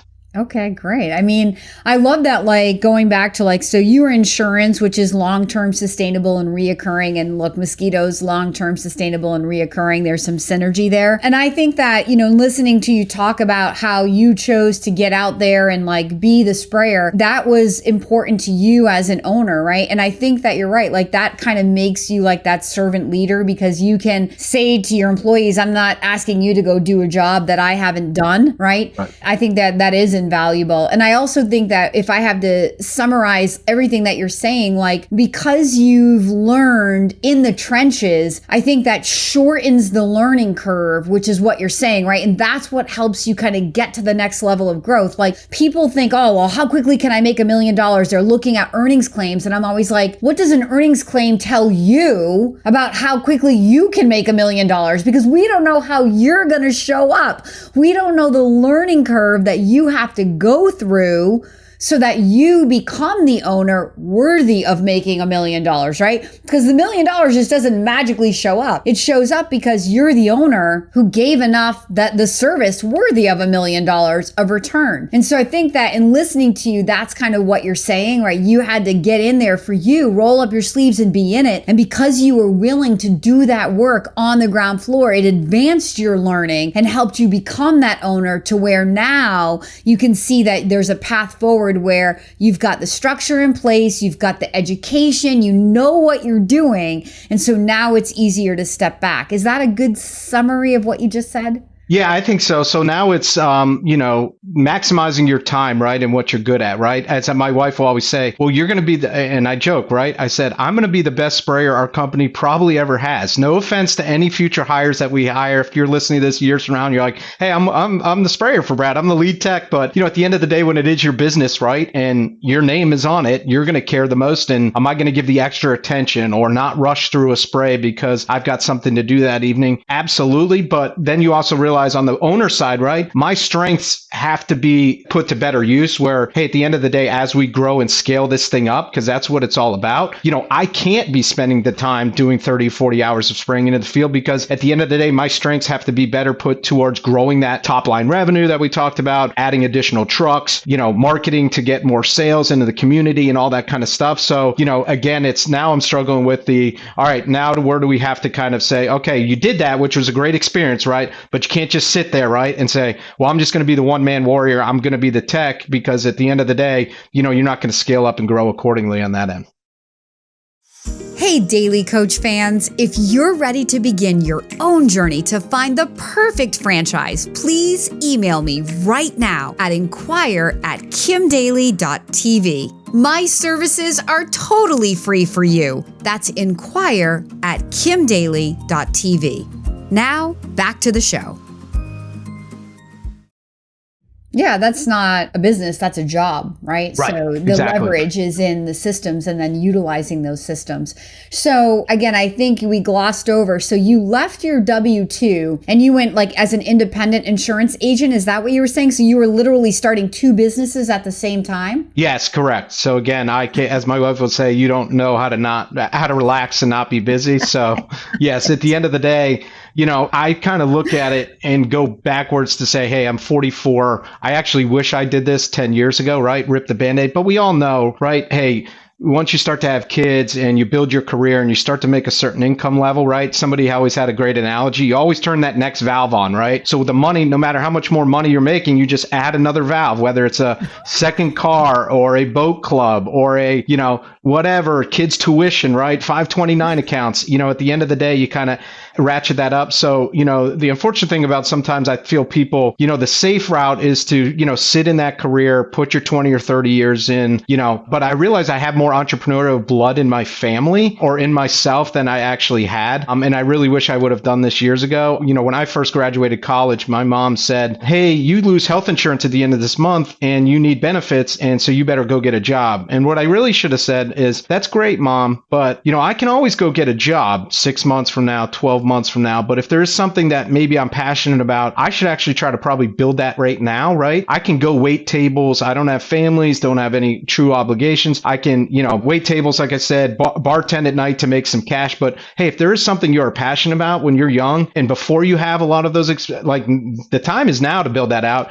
Take that 1 or 2 years where maybe you're not making the revenue, but build it then, because you'll see, when you control your own destiny and the freedom, because when you do start to have friends or family and stuff, you truly want to be in control of that schedule where you're not missing out on any kids' activities. Because at the end of the day, Kim, I don't know, I'm sure you've been in the corporate world as well. At the end of the day, these companies, I've had, my share of it, and maybe I'm in my mid 40s, but once you're gone, right? They don't necessarily care, right? Somebody always had a good analogy that if you were to die today, your job requisition would be in the paper before your obituary. So, at the end of the day, these companies, I do wish I took more maybe vacation time. I was always the guy that still worked for vacation. And now I've kind of said, listen, I'm in control of total destiny. Yes. Is it nerve-wracking some days? Is it stressful because, hey, when you're all out on your own, you can only really look at the mirror. But, as you see the builds of these different companies and these entities, you kind of realize, hey, I'm hardworking. I know I'm going to be successful. And 2, 3, 4 years from now, I'm going to say this was the greatest thing that ever happened to me, taking control.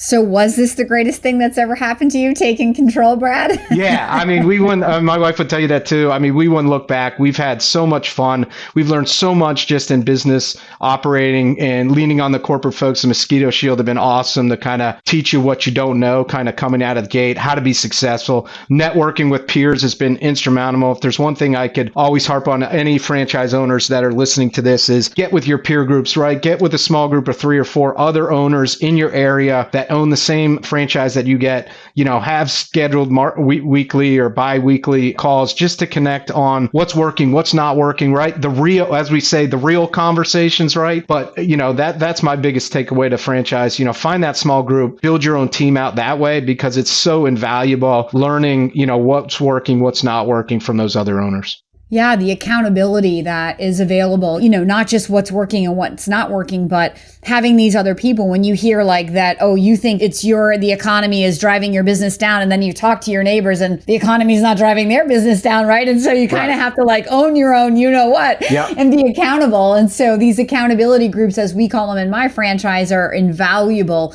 especially when you're young and you're growing and you're still trying to work it all out.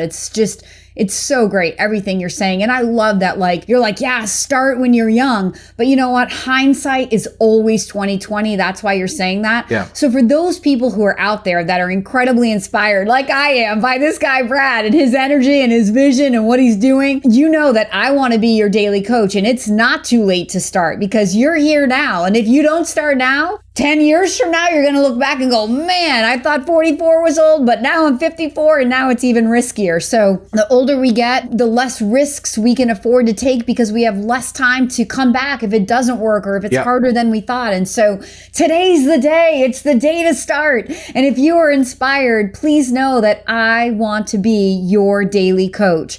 Please follow the email on the screen right now, or reach directly out to me at inquire@kimdaly.tv. That's inquire@kimdaly.tv. Brad, you have been an amazing inspiration, a wealth of knowledge. There was like a million truth bombs. I did not interrupt you. Normally I like to interrupt. I did not interrupt you because you were just preaching it and I was enjoying it. So thank you so much for being my special guest here today on Kim Daly TV. You're very welcome. Appreciate you so much.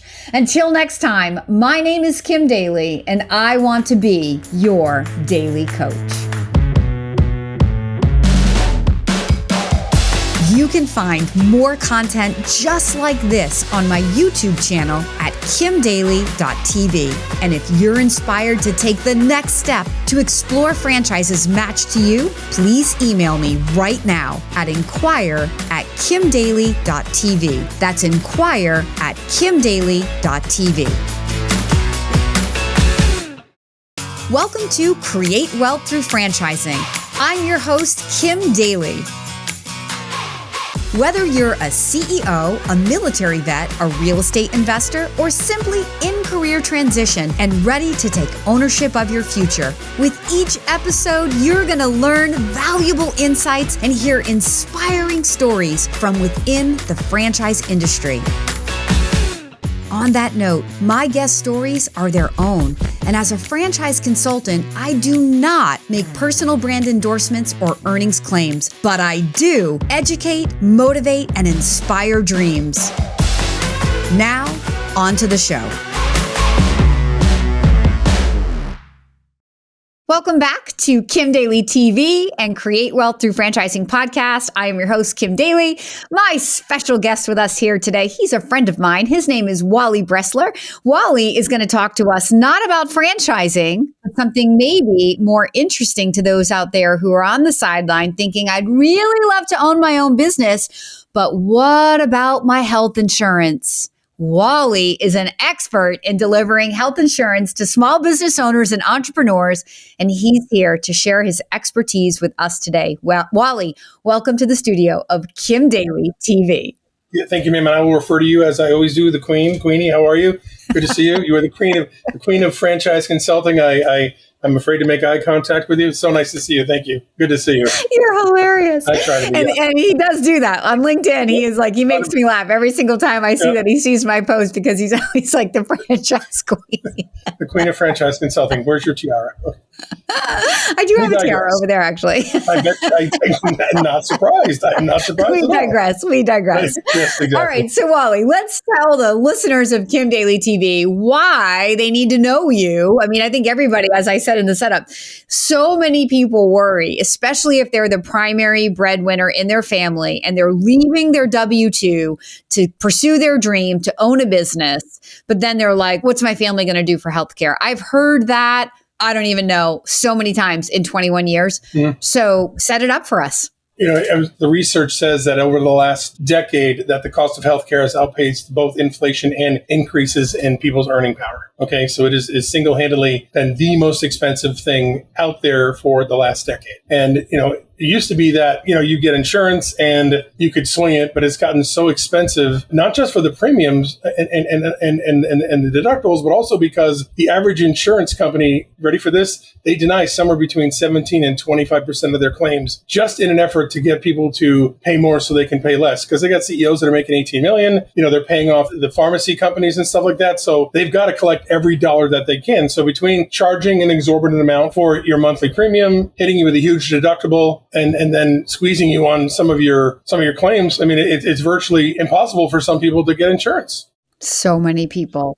So what do they do? Tell us, like, walk us through basically like how you offer health insurance to small business owners when, you know, and what kind of insurance benefits are they and what does it cost them and compared to what other options they have, which is what I have not through the marketplace, because that's a joke. If you make any decent money and even in your small business, you do not qualify for Obamacare. Right. But there are options out there. I mean, I've been self-employed for 26 years and I've maintained my health insurance all these years. So start at the beginning. Where does somebody find you and what are you going to do for them? Great question. I want to answer your very first question was, what do people do? If you go to the marketplace, your level of denied claims goes from 17 to 21% to 80%. I believe it. If you can even qualify for it. You have to be like, I don't know, make less than $10,000 a year to qualify. Yeah, it's crazy. Yeah, it's pretty scary. But if you do qualify, they're going to deny about 80% of the claims. There's always a give and take, right? So the company is called Impact Health Sharing.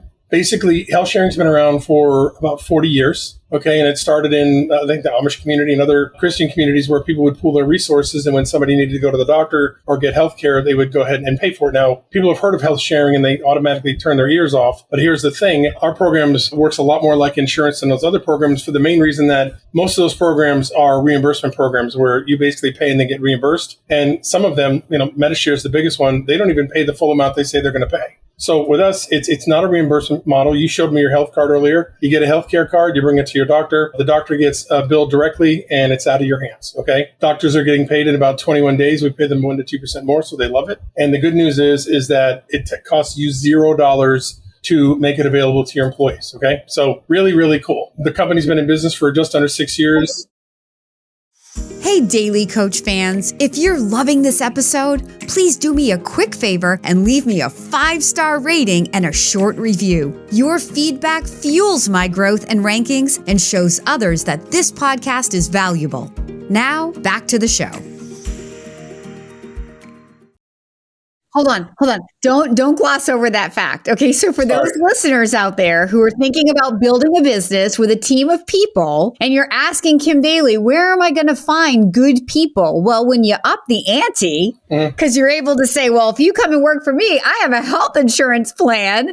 Now you sound like a real employer and you're going to attract a more stable person for your job. So I didn't want to gloss over that. I didn't mean to interrupt you, but it's a very good point. So this is not just for you, Mr. or Miss franchisee listening, right? Who wants to own a business but needs healthcare because you have diabetes or you have a health condition and you're like, what am I going to do if I leave my W-2? I've heard that so many times. Right. But now let's trickle it down to you're the employer in the local community and in your job description, health insurance provided. Yep. Continue, Wally. Boom, yes, mic drop. Mic drop. If we had a mic, we'd drop it. Then we couldn't talk.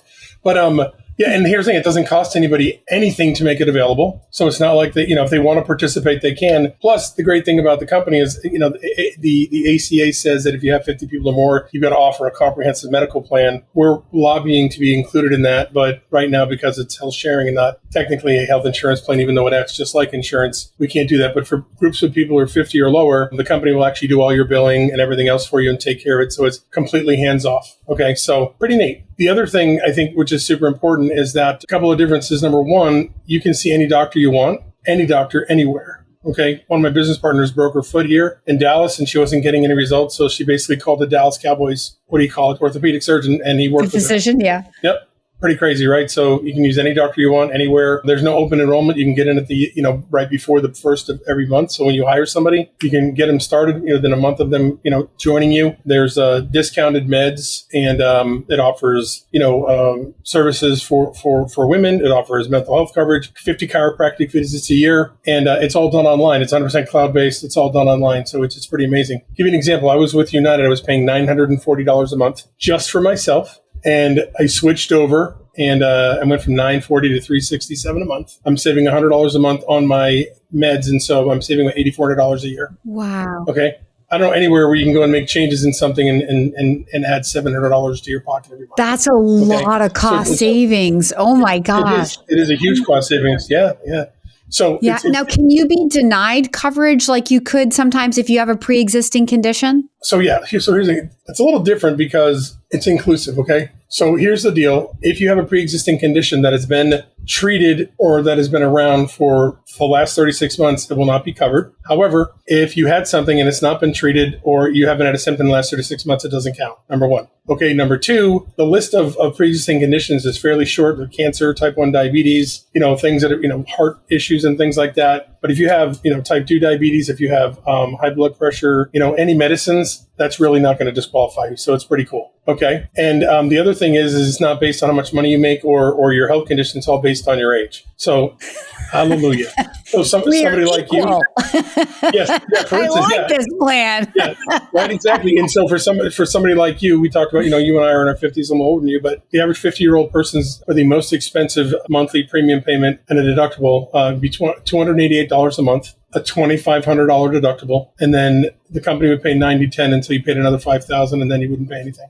Wow, that's way better than the card I just showed you on mine. I know my deductibles, because I never, like I said to you, I see naturopathic doctors where we always pay cash. Mm-hmm. So I have that for like when I broke my leg and I had to go to the emergency room and I had to see the like all that. That's why I have catastrophic insurance. That's what I call it, right? Yeah. When you have to be at the emergency room, otherwise I'm not going. So I do the highest deductible so I can have the lowest payment because I know I'm not ever going to use it. But even with all of that, it's $340 a month and I'm totally healthy. Like I never go to the doctor. Yeah. It's so stupid. It's such a waste of money. And until you get in a car accident or whatever, and then you need it. Exactly. Yeah. But the great thing is the company actually goes and negotiates every bill. So they're going to negotiate every bill. And I just went to the doctor and they charged me $400 and something for my doctor's visit and the shot they gave me. And the company Impact went and negotiated it down to half of that. Okay, so I'm only paying $205 for a $400+ visit. Yeah, I've seen the woman that I was telling you about. She had an allergic reaction to something that she tried. She was in the hospital for 3 days. Her bill went from $16,000 to $2,350. And the only reason it was $2,350 is because she hadn't paid her deductible yet. So it's going to take a while to chew into your deductible. Okay, so if you're looking for something that's 100% comprehensive, 100% inclusive, and you want to make it available for your family, it's great because those deductibles are family deductibles. You know what I'm saying? The average family is probably going to pay, depending upon the age of the parents, somewhere between $600 and $680 a month. With the $2,500 deductible, that deductible is $2,500 for the whole family. That co-insurance, that co-share is 10% for the entire family. And everybody in the family gets one free well visit and $150 blood tests every year. So it's wow. Incredible. And imagine the people who are leaving, if you've been right-sized, we'll call it that today, from corporate America, right? So you're like, oh, I got to stay on Cobra until they're going to kick me off. And you know, I hear people say, yeah, $1,800 a month for my family, $2,300 a month on Cobra for health insurance. Like it's bleeding them dry at a time when they are dry because they just lost their income. So this is crazy. I love this. I hope everybody who's listening right now is going to find Wally. So Wally, on that note, where do people find you, or how do they sign up to get started and learn more about this? So the easiest thing to do is you can go to healthcaresmallbusiness.com and you can fill out a little form there, or you can just email me directly, wally@healthcaresmallbusiness.com, or you can text me or call me at 214-334-1356, 214-334-1356, wally@healthcaresmallbusiness.com, or just healthcaresmallbusiness.com, one of those places. I want to throw in one little other gem here, which I think is a big deal. There is a revenue sharing component associated with this. So should somebody want to take advantage of this, they can actually go ahead and join as an independent business owner with what we do here. And they can get a commission between 3 and 20% for every person that has the healthcare through them every month. So every time somebody pays their bill, they would get a small little commission. And here's a great thing, 98.5% stick rate usually. So when somebody leaves, they usually keep it. So you can still make a little bit of extra revenue when people are out the door. So that's awesome. It's a no-brainer. You know what I'm saying? If you have a business and you want to be able to, like Kim said, attract even better people, you want to keep even better people, you need to offer them benefits. This is a zero-cost benefit to you to offer. And it's amazing. Hey, Daily Coach fans, if you're loving this episode, please do me a quick favor and leave me a 5-star rating and a short review. Your feedback fuels my growth and rankings and shows others that this podcast is valuable. Now, back to the show. Yeah, so this is applicable. I mean, most of my listeners, as we discussed, are people who are on the sidelines or who are in the game, right? Who are people I've worked with or who are following me because they want business coaching and tips from Kim Daly on how to improve their franchise business. So there's that audience. And then there are franchisors who tune in. And so whether you're a franchisee or a franchisor, this is potentially applicable. And of course, it's going to trickle all the way down from Kim Daly, the first affiliate. So I just have to throw that out there. Absolutely. The one and only, the queen bee. Now, think about this, though. For franchisors, it's the same thing. I'm looking at a couple different franchise opportunities. I have one where I can get health insurance for myself and for my family, and I can make it available to my employees versus another franchise that doesn't do that. It immediately makes your franchise opportunity more attractive. Yep. And oftentimes the super large franchises will be able to offer a health insurance benefit, and then you can trickle that down to your employees, like the Molly Maids of the world, those big giant corporations. But those are not the vast majority of franchises that I work with on the more emerging or middle space, that are still kind of in that very fast growth phase. That's why they're using consultants. And so they're attracting people who this is going to be a very attractive opportunity to at least consider. Like all things in life, when we talk about the rollover for business startup, the ROBS program, where you use your 401k and people initially cringe and think there's got to be a catch, like just stay open. If this episode has intrigued you in any way, follow the email. We'll put it in the show notes, so you can go right there and click on it. You gave you his cell phone number. We'll put that in the show notes. So reach out to Wally. Ask your specific questions. Don't stay closed-minded and assume there's like a catch to everything that doesn't make it viable for you. Just stay open. Go with the flow and see, because what if this is a way for you to not use health insurance as a reason to not pursue your goal? Now, wait, on that moment, the Daily Coach has to stay, look, oftentimes people throw things out as an excuse to not pursue their dream. And look, I'm not judge and jury over here. I'm just pointing out that if you were hiding behind that, I have removed the veil. So now you're going to stare at me here. But I'm just being a little bit facetious. But if you are out there and this is inspiring to you and you want to learn more, because health insurance is a real deal. We all need it. We can't live without it, sadly. Unfortunately. And he's got a great opportunity that can lower your costs and saving him thousands of dollars every year. It could save you thousands of dollars, and maybe even Kim Daly, because while I pay $340, you said $288. I think there's a little bit of savings there that I might enjoy. Indeed. You know what? One last thing. Do you have a dental and vision plan that comes with this, or you add on separate, or no, you'd still use provider? We don't have that, but Aflac has got a great dental and vision add-on for very, very little money, and certainly you can go to the marketplace for that too if you want to. But here's what we're saying to people. If the average family in the United States pays around $1,400 a month for their insurance. The average individual spends just under $500. But if I go from $1,400 to $600 and whatever a month, I've now freed up $800 a month. I can go and pay for my own dental and vision. You know what I'm saying? So and still have some money left over as far as I'm concerned. Yeah, my dental and vision plan is not expensive. For both of them, it's maybe like an additional $50. Yeah, I don't even know if it's that much. No, and so dental insurance. Again, I'm not a high risk. I don't, everything is like just 2 dental visits a year, and I think when I do the third one, I pay cash anyway. And then you see your eye doctor to get your contact lenses. That's it. But depending on your situation. But yeah, it's not. What I'm saying is it's not hard to get dental and vision. As a self-employed person, I've had that for 26 years, and it does not. The price of that is not crazy in any way, nor has it really changed. The one that changes every year, which makes me, it's like goes up $20-$25 a year, right?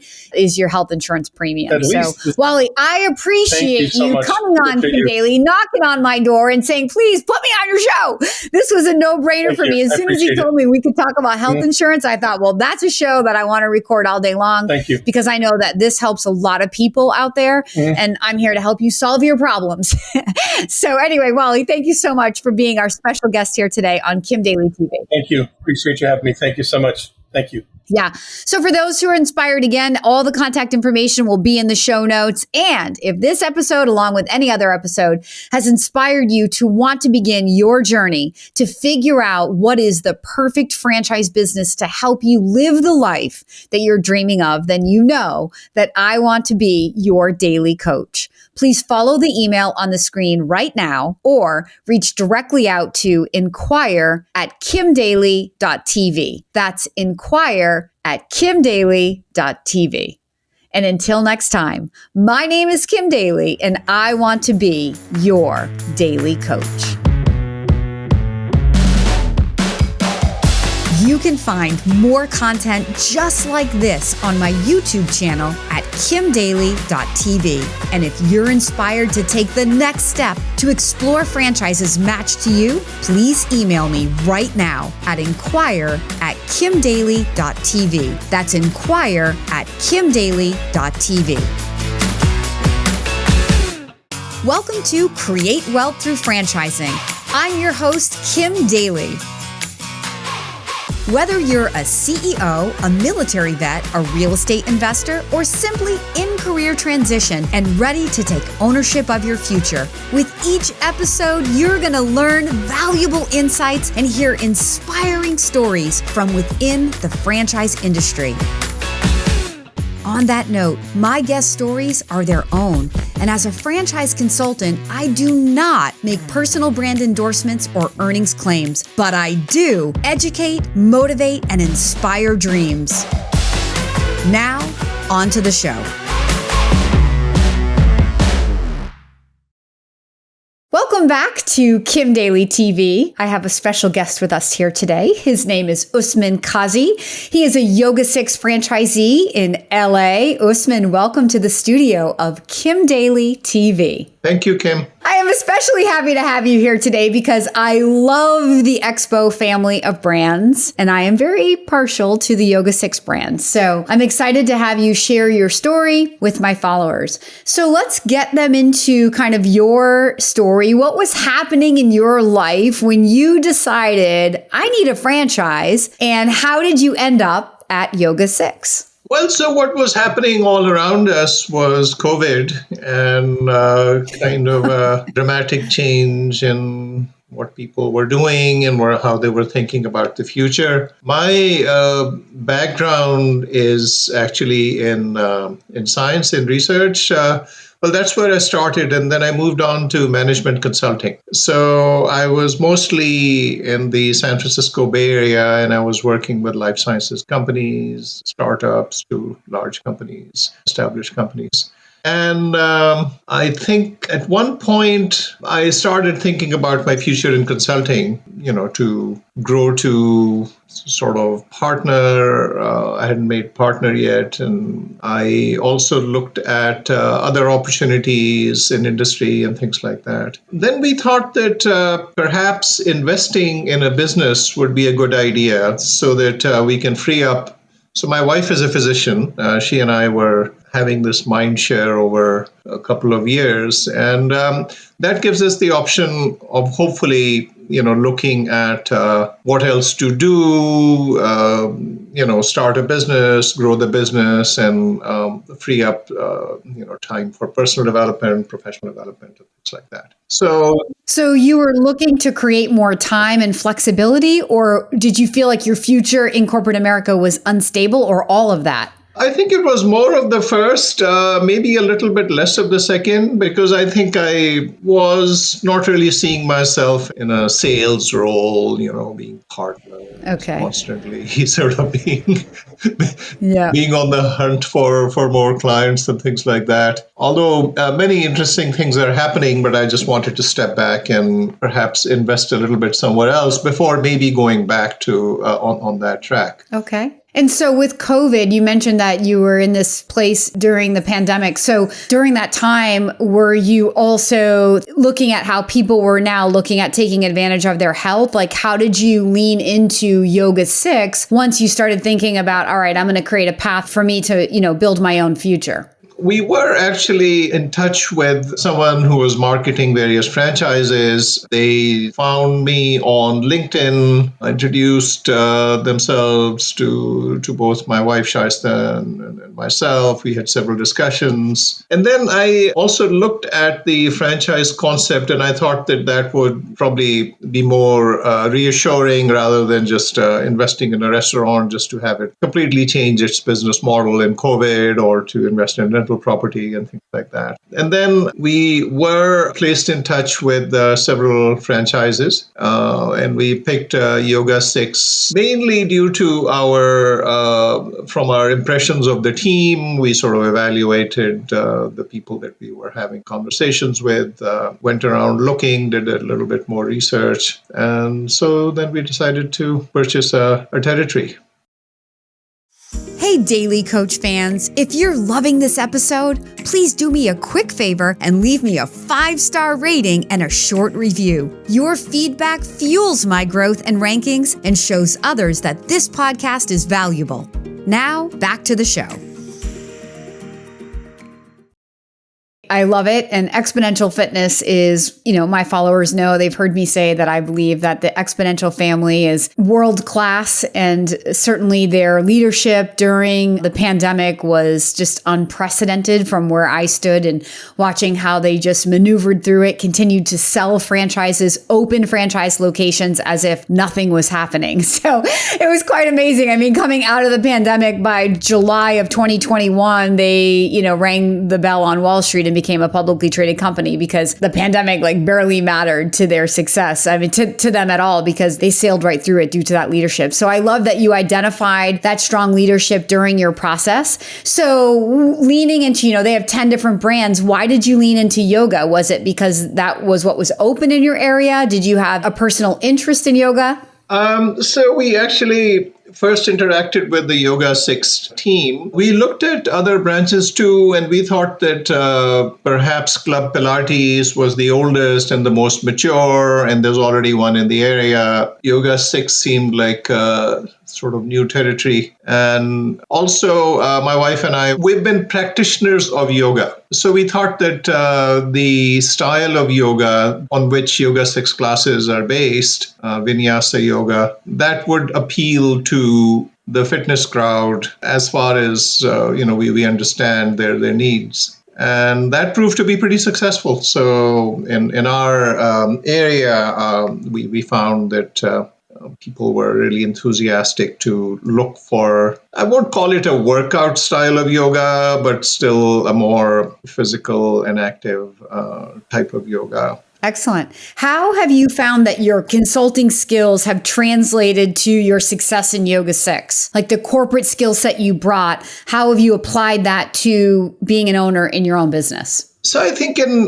general, the feeling about sort of customer service, customer engagement, listening more to customers, also thinking about our own value proposition and how to articulate the value proposition. Also, there's a lot of emphasis in the consulting world on coaching. So we tried, while we stayed engaged with coaching our general manager and the rest of the team, we tried different scripts. We made use of live events, grassroots marketing to meet potential customers. And now what we're trying to put in practice is the idea of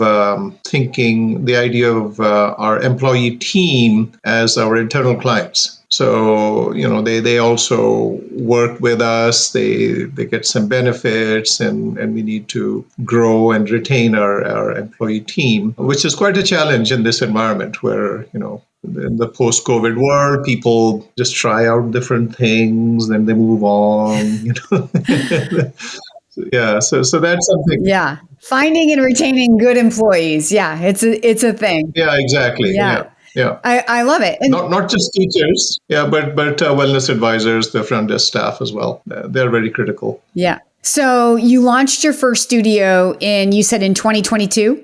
Actually, our studio opened, we started construction last year. The construction got delayed. There were cost overruns. There are all sorts of problems coming up, mostly because of COVID. So a lot of processes weren't just working on different ends. So we opened earlier this year. We opened March 31st. Yeah. Okay. So you've been open for, at the time of this recording, about 6 months or so, and you're off to a really great start, I hear from the folks at Exponential. Yes. Yeah. They're expecting good things from you, Usman.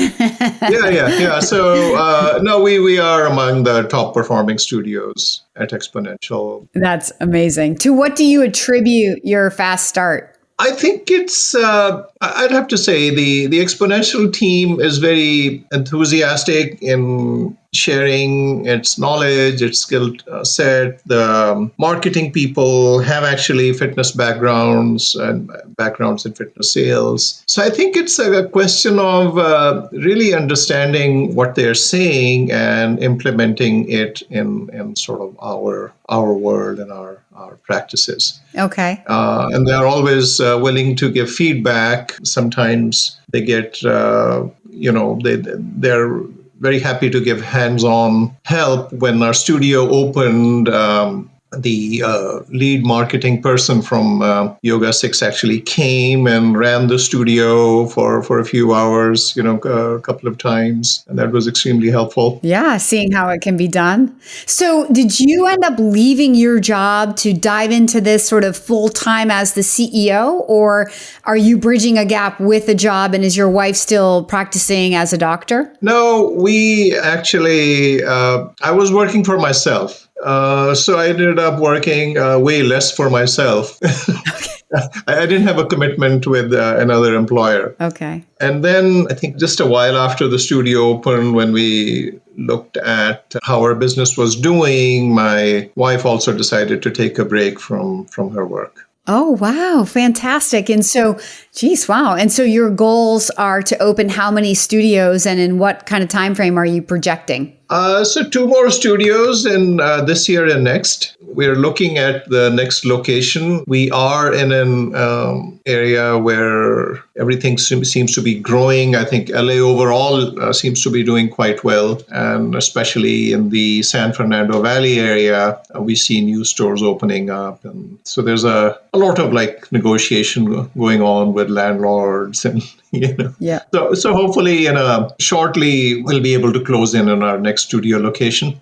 Good. So you had some challenges due to the post-pandemic, all kinds of challenges in the business world, I think post 2020. So, but as you've moved through those, how do you find that your corporate experience has translated to your success in this franchise? And what are the good parts? And are there other things that you have struggled with in that ramp up as a business owner?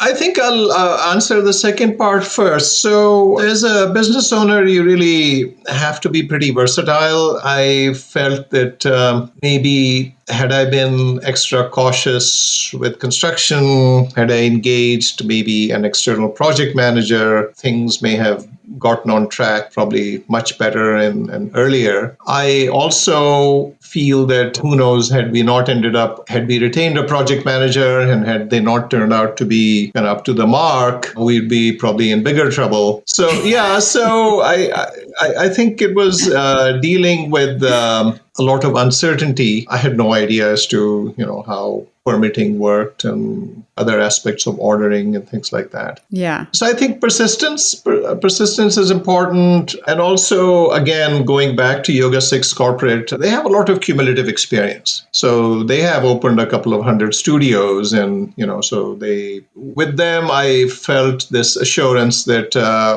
someone knows what they're doing, even though I may not all the time. Hey, Daily Coach fans, if you're ready to begin your own journey to find the perfect franchise, please email me right now at inquire@kimdaly.tv. My services are totally free for you. That's inquire@kimdaly.tv. Now, back to the show. Yeah, excellent. So I heard you say adaptability or versatility, persistence, leaning into your team. These are all great things when you want to become a franchisee. So yeah, that's very good.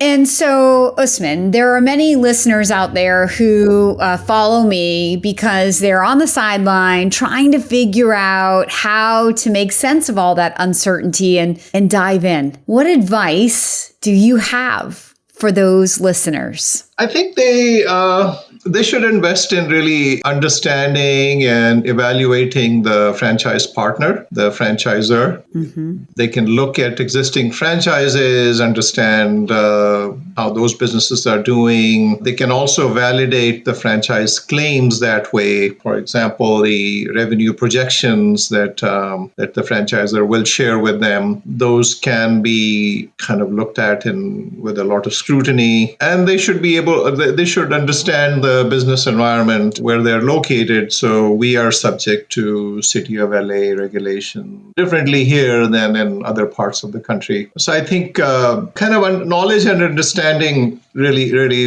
would help make a good decision.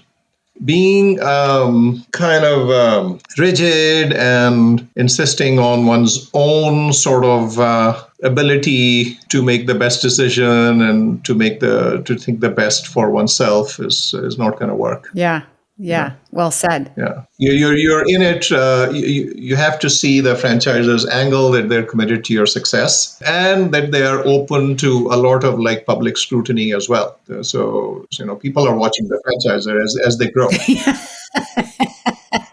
Wait, what do you mean? That franchisors can do so much and still be so wrong? Yeah, exactly. So there are franchises, which make which are covered in the media, not necessarily always positively. Sometimes something negative turns up, and then you have social media channels and news sort of buzzing with, oh my God, just look at.